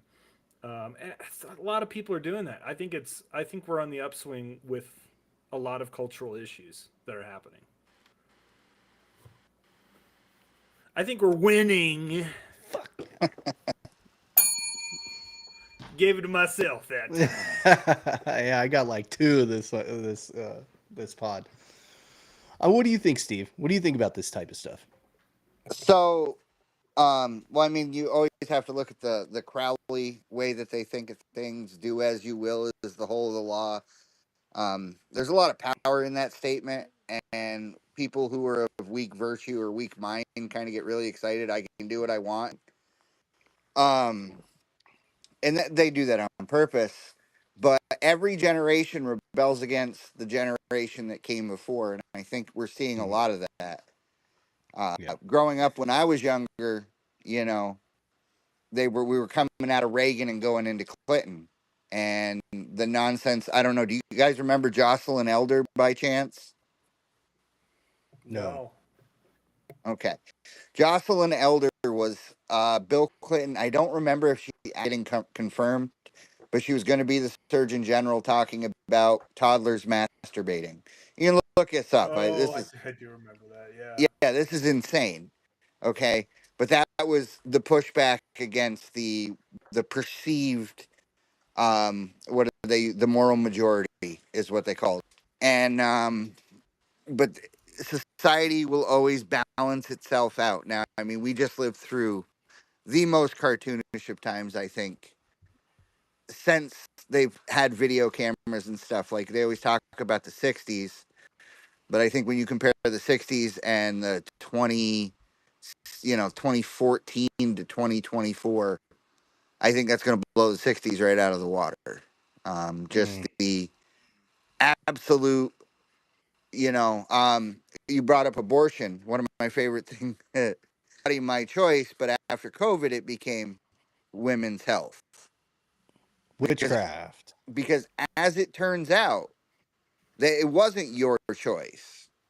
So you can't have a bunch of people running around saying "my body, my choice" and get your shot while I have a mask Mm, on. It kind of took a lot of the wind out of their sails. mm. Yeah, But even I mean, they that couldn't. They had to acknowledge like, oh, we are massive hypocrites here. They got us. They tried to sweep it under the rug, but we caught them. we did. But I mean, we knew that before. Um, you know, if it was your body, your choice, why can't a 16-year-old get a tattoo? Mm. Mm-hmm. But Well, I it mean, was a we it know was a why. mask off moment, and again, I'm white pilling because seeing that mask off moment for the pro-choice movement having to capitulate. I mean, that is we can sit here and talk about Epstein. So just I hate to do this, but I'm going to. I hate to bring it back to Epstein, but I'm going to. That's fine. The whole Epstein thing, it's like the most evil thing that's possible, right? And so that's why we have an obsession with it. But abortion is way worse than any of the Epstein stuff. Abortion is way worse than slavery. It is the worst thing that human beings have ever done, except for maybe the mass child sacrifice of born children. I mean, it is the worst, most demonic, most satanic, most evil thing.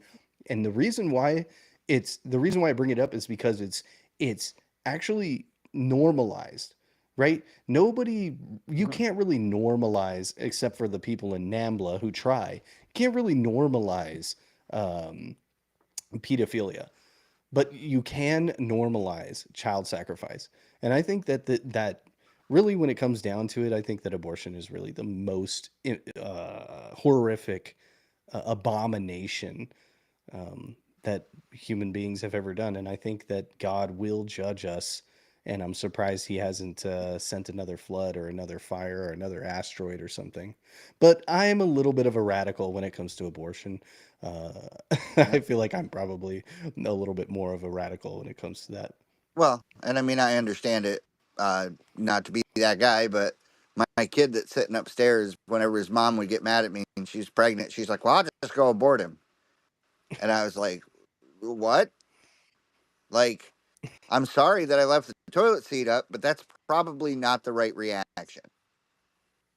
She, And it's normalized in that way to where you can even like make a joke about it or hint at it or something. yeah. Well, it was her choice.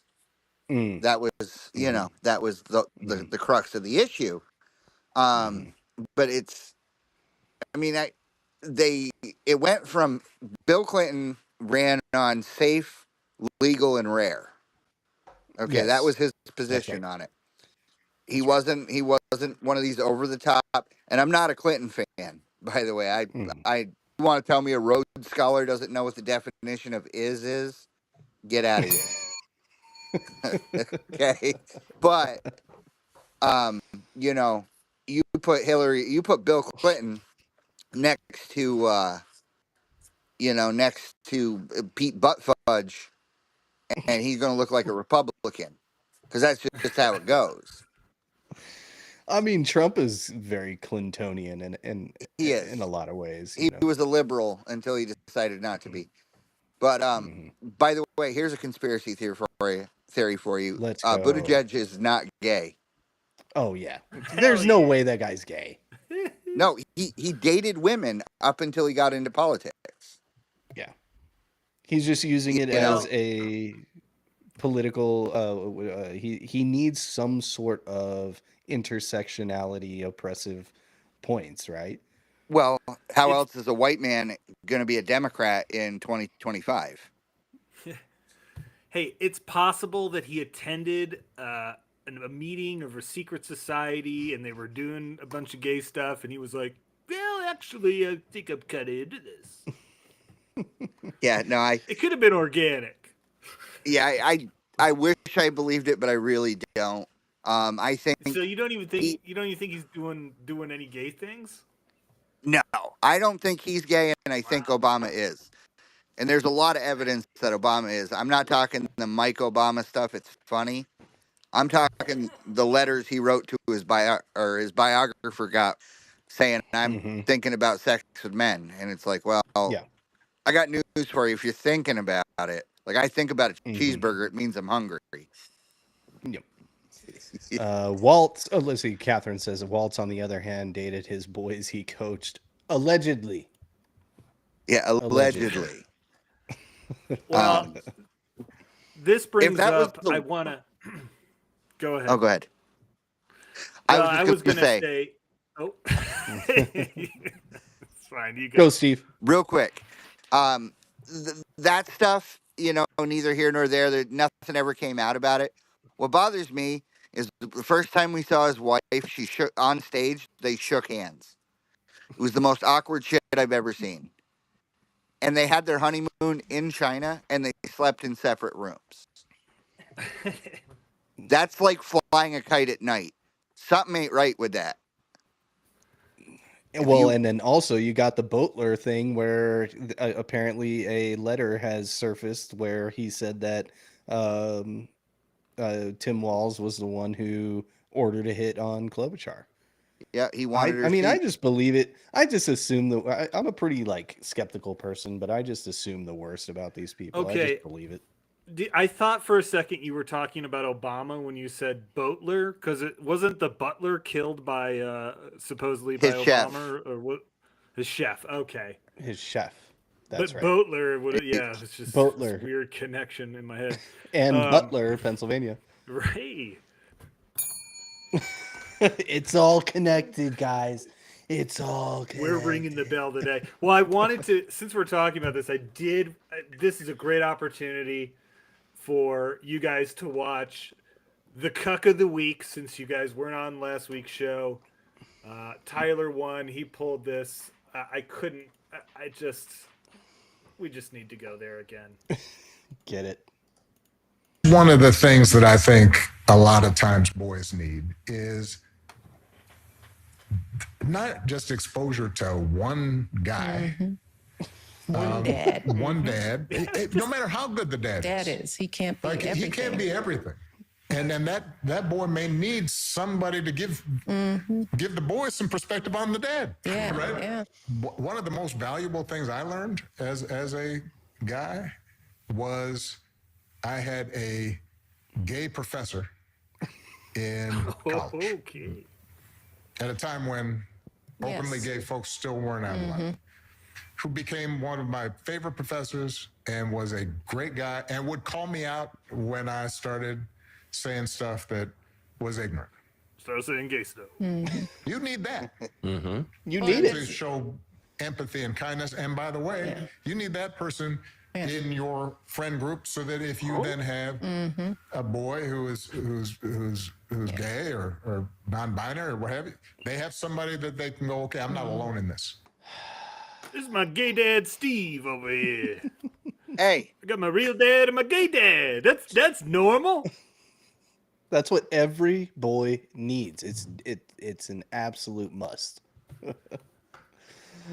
The Cuck of the Week. I don't even know if he's a cuck, but he's fucking disgusting. At least no, I don't think he'd want to be there with a woman getting railed.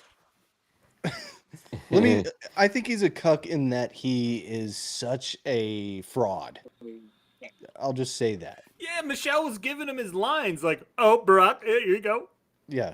You don't just need one dad, right? Dads. Like how we talked about. Since you're such a shitty dad, and your daughters needed another man in their life, a gay man. Because you can be gay in front of them, even though I knew that you were doing gay shit. Can we just stop with the gay stuff, guys? Is that okay with you guys? Not with the clips or whatever. Just as a country, as a society. The clips are here to stay. We're gonna keep. Well, I did want to play a guy who, this man ain't a cuck. Does crack cocaine make you act any differently? No. Is it safer than alcohol? Probably. People think of crack as being dirty. It's the exact opposite. When you make crack, what you're doing is you're burning off all the impurities so that it binds with the sodium bicarbonate, which makes it smokable. That's all. Does crack cocaine make you act any differently? No. Is it safer than alcohol? Probably. Probably. I love that. Probably. Wow. Safer than Parmesan cheese, anyhow. Well, I gotta watch that full podcast. That's all I gotta say. Yeah, that's crazy. Hunter's wilding out. I think it's 5 hours long. No, I'm kidding, but I think it is like almost 3 hours long. Crazy. Well, he actually makes some really good points about politics in that. I watched some longer clips. I did see, him that whole shit crack talking, thing is insane. Yeah. I think he was kind of shit talking Obama, wasn't he? A little bit. Yeah, and Hillary and the establishment and stuff like that. Yeah. Well, the thing I thought was wild is he said that if he was president, and then he couldn't decide if it was 4 years or 3 years, or he would invade El Salvador to bring back the immigrants. Yes, that was pretty insane. He said that. He said Yeah. if he were president, he would invade El Salvador because Bukele is a fascist, and he would free all of the all of the immigrants. God, And Hunter he said that on said the the quiet podcast. part out loud. Oh yeah. And I've heard a lot of buzz. People are like, "Kanye," and I'm like, "Yes, please." here, Steve sent me a clip here. I'm gonna play it real quick. A little silly, but It's all right. Let's see. Let's make sure the sound is on. I say, you. How are we getting those people back from Salvador? Because I'll tell you what, if I became president in 2 years from now, or 4 years from now, or 3 years from now, I would pick up the phone and call the in El Salvador and say, you either send them back or I'm going to invade.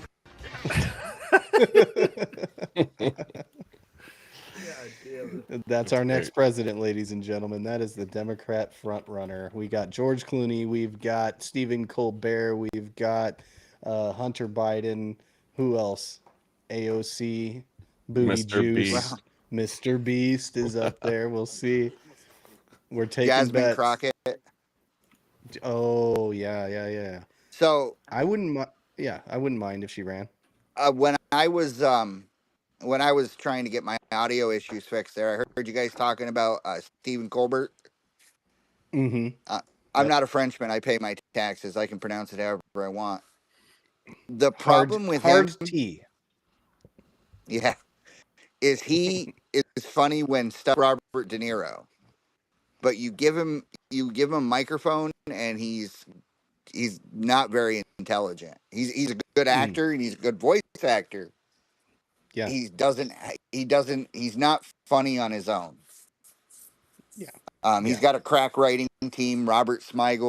We all remember the ambiguously gay duo. That was him and Steve Carell. Steve Carell? Yeah. Steve Colbert, right? No, or the Stephen two of them. Colbert. Oh, right. Yeah. Yeah. Oh, I see what you're saying. Yeah. Yeah, it was the two of them, but he's not, and they're all freaking out when Gutfield pulls better numbers than he does. Mm-hmm. But they don't acknowledge it because it's not on a broadcast network. Mm-hmm. There are probably teenagers that are alive now that have never watched a show that aired on NBC, CBS. Like it's not what it used to be, and they act like it is. No, late night was killed by social media and podcasts and just and the better people they shows. hired. Yeah, and Stephen Colbert and they're all so unfunny. It's just cringe to watch. Jimmy Fallon is a zilch. He was on Saturday Night Live, and then he made that movie Summer Pitch, and then he was homeless for a while, and then he hosted the Tonight Show. Fever Pitch with Drew Barrymore. Gross. Gross. That's right. God, you're making me want to play a clip of his boosted sketch he did for Tonight Show, but I don't know if we'll get taken off. Yeah, I remember. I think I remember that. You know, well, I think it's a good fucking riddance, and it's another white pill that either he's getting canceled. He's getting canceled. Is he getting canceled, or is he trying to run? I think he's trying to act like he's getting canceled. How are they trying to blame Trump? Somehow they're trying to blame Trump, like, oh, Trump is actually behind the cancellation, and it's an attack on freedom of speech. I can tell you how. Yeah. So that merger, remember he sued 60 Minutes over the edited Kamala video? Yeah. That's the same company. and they want to sell themselves, and they're not, trying to get the Trump administration to approve that sale is going to be a lot harder with some bespectacled dork, on there running his mouth. So that's how they're trying to blame him. I don't think Trump really cares, to be honest with you. I think he likes it. I think Trump actually does like the negative press for whatever reason. I think it helps him in a weird way. That's the secret that the media out. If they wouldn't have covered his podium with just his microphone there for like 6 hours, they did that when he was running the first time.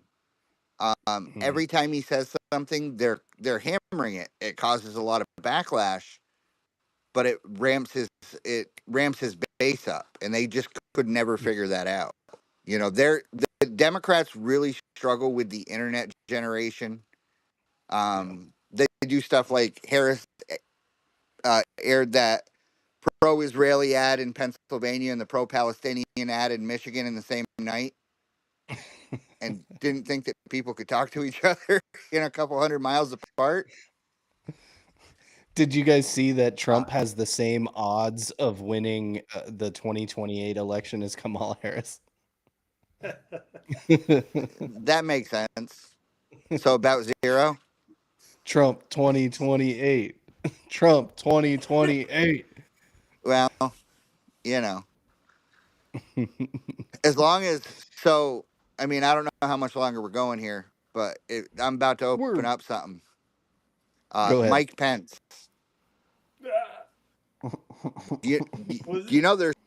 There's talk Mike Pence is going to be included in this Russiagate stuff. Yeah, I did hear that. Really? Yeah. Oh yeah, he's an actor. For sure. If you look up his, go ahead. I was going to say, didn't the deep state or didn't the Republican establishment push Mike Pence on Trump? Because Pence wasn't added to his ticket in 2016 until a little bit later. He was absolutely, so he was the dead man switch. If he would have 2020, they would have either used the 25th Amendment or, what happened with the two BlackRock people would have happened, and that was the plan.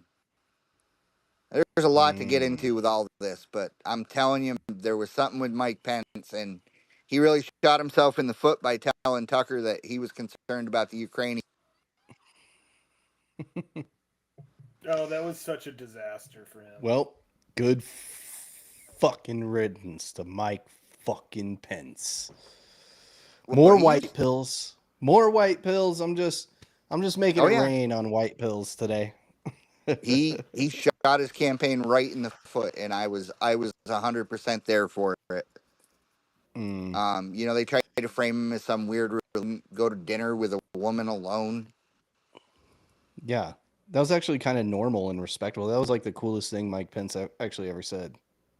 Is that I don't go to dinner with other women without my wife present. That was base. He's not a degenerate, so let's freak out about that.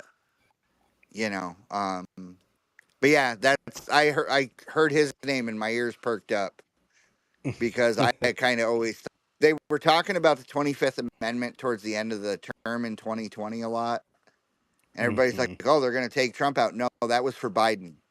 They just had the misfortune of picking the absolute worst candidate for vice president possible. Dude, we gotta print some Arrest Mike Pence shirts. What are we doing? Oh, we can add that to the store. All right. Let's see if they'll print it for us. I know. We have a store, by the way, guys. It's thepostrepublic.com, and it's t-shirts that we design. We spent a ton of time designing these t-shirts. One of them says it's a onesie that says "fuck Bill Gates," but it has a little asterisk for the U. And I ordered it. It's a onesie. And they never sent it to me. And I'm bummed about that because I was going to send it to Get a Goat and Go. I was going to have him put this fuck Bill Gates onesie on one of his goats, on one of his baby goats. And they never sent it because they're a bunch of pussies. But maybe that's another shirt that we'll just put arrest Mike Pence. Maybe they'll print that one. Well, hey, let's Mike Pence for Alcatraz. There we go. Okay. Let's do a cuck of the week. I have one or two. I'm still like torn on which one. I got so many cucks to choose from this week actually. Do you guys have a clip? Yep. I have a clip. Yes. Mine is fine. I found just in the nick of time. I found a cuck, so I don't have a lot of All right. Well, why don't you go first, Adrian? Were you able to get one, Steve? Or it's okay if not. No, I'll be more prepared if you guys invite me again. Yeah, absolutely. Well, let's go ahead, Adrian. What you got? We've lost decency. We've lost civility. We've lost respect for the rule of law. Lost it. We have normalized verbal abuse on the internet. We've normalized bullying, much as the woke generation tried to, change that. It's back. And out the window goes character, integrity. I mean, nobody has great things to say about politicians. They never have. Go back to Mark Twain. But ideally, we're supposed to elect the best of us, not the worst of us. He's everything that's wrong with not just America, but with being a human being. Damn it! I pulled a different one, but that's still good. Yeah. I was actually going to play that clip. I'm glad I found another one. I was going to play that one. We know he's dumber, not dumb, right? Out of the Dumb and Dumber. Can I play the additional clip of? It can count as one, maybe.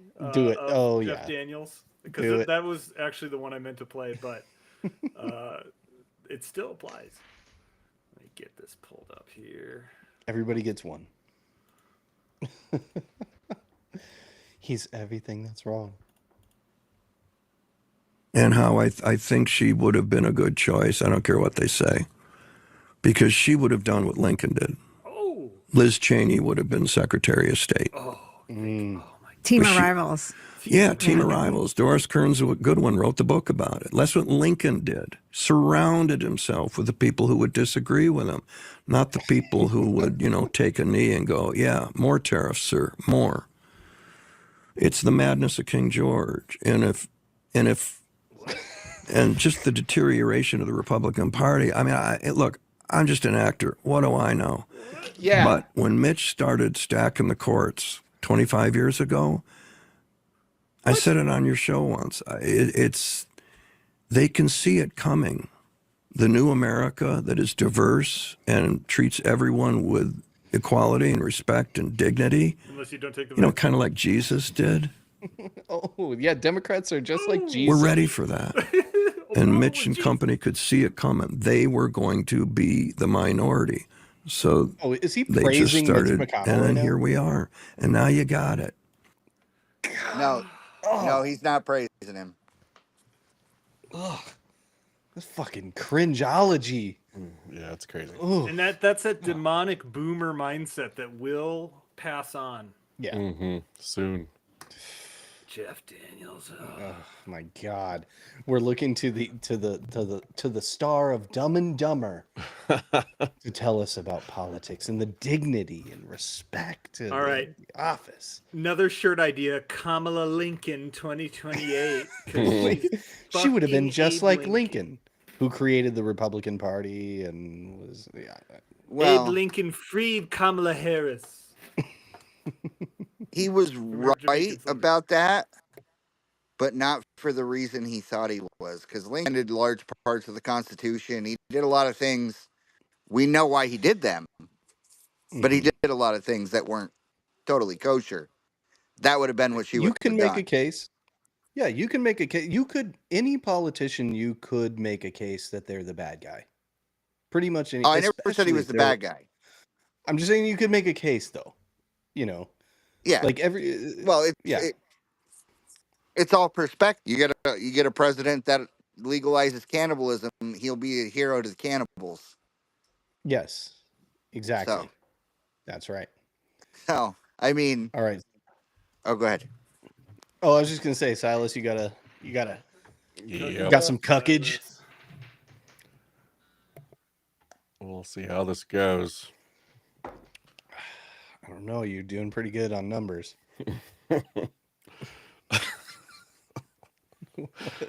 When I bust a nut in my hand and I look at the semen in my hand, when does that become a baby? Real quick, that's sperm, right? Sperm. Yeah. All right, so that's not a baby, right? No. Okay, So when it hold enters, on, real quick. when it enters You said you were going to educate me, and you just come Yeah, I'm over here and educating told me some really stupid stuff. All right. That's 100% true. What's 100% true? That when I come into my hand and I look at the sperm, that's not living. No, it's a sperm. It's not a living human being, right? It's not a living human being. All right, so what are you going to educate me with by coming in your hand? What am I going to educate? Do you think you can come in your hand and a baby will appear in your hand? Exactly. Which is why do you think that women should be given rights to, like, every woman should have a right to abortion? To do what? What is an abortion? You tell me, since you're educated. In between the months of the third trimester, everything within that area that is not living. How long is a trimester, real quick? Trimester? Yeah. Every month. A trimester is a month? Every month. 3 months. So it goes up to 6 So months. 3 months is a trimester? What? You're saying 3 months is a trimester? Or No. 1 month is a trimester? 1 month is a trimester. Okay, so when the baby's 3 months old, that's the third trimester? When I bust a nut in my hand and I look at the semen in my hand, when does that become a baby? Oh, Hunter is a legend. I love him. I was a little frustrated because he was trying to get people to not vote for Trump in 2024. But that guy's a fucking legend and he's got balls of steel. He's got clips for days. That's good. That's Can good. you imagine saying that, like, when I come in my hand, I'm gonna win this argument. Let me educate you. Let me educate you. When I put semen in my hand, in my mouth, that means I made a baby. Ew. A semen baby. The show took a turn. But you know what? I love it. And that's All right, why. semen baby, another shirt idea. All right. Yeah. All right, here we go. Oh god. Oh boy. Go fuck yourself!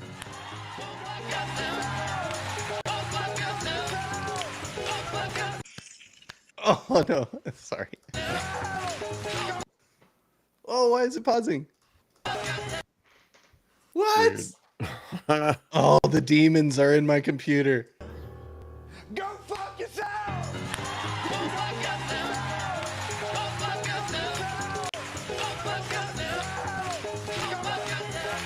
Wait, bring it down.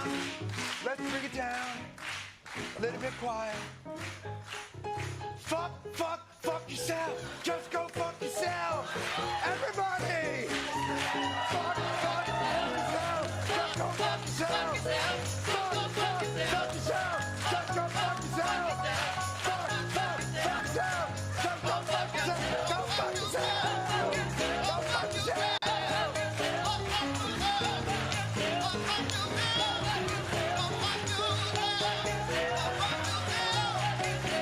The guy on the far right isn't singing. He's feeling awkward, I think.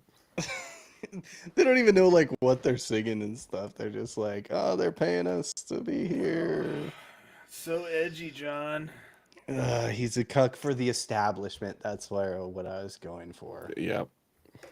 So, do you guys remember, real quick, do you remember how Jon Stewart had to make up for saying that the virus was made in Wuhan?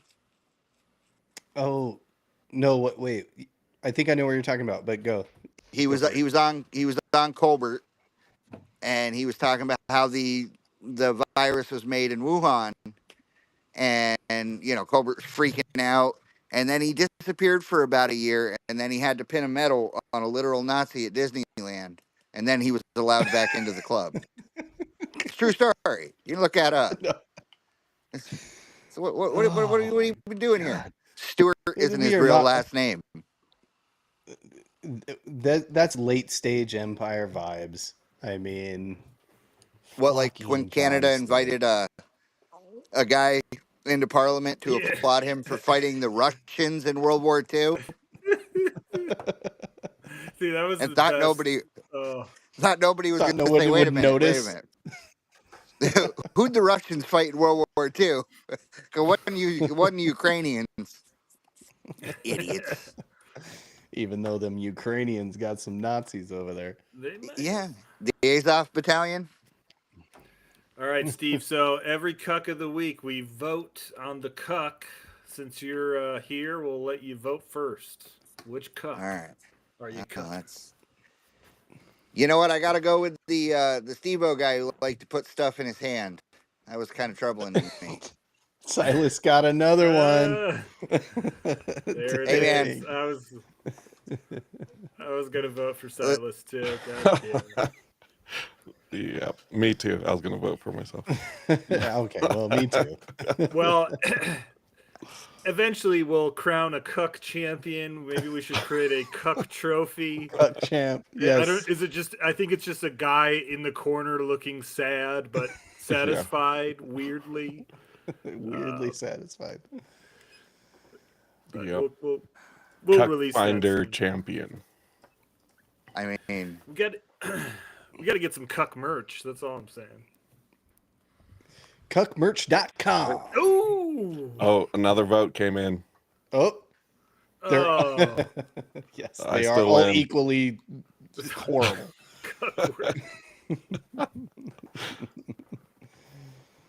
All right, ladies and gentlemen, boys and girls, people of all sizes, shapes, and colors, this has been another episode of the Post Republic. How are you enjoying your late stage Empire vibes? Me personally, I am white-pilled. I couldn't be happier. Could I be obsessed with the truth about 9/11? Could I spend the rest of my life obsessing about the Epstein files? Yes. But we have a 99.9% sealed border, and that is enough for me at the moment. Maybe we'll get an Obama behind bars in Alcatraz. I am not expecting anything, but you know that hope springs eternal in the human heart. And with that, and upward. Onward and upward. And with that, I bid you adieu.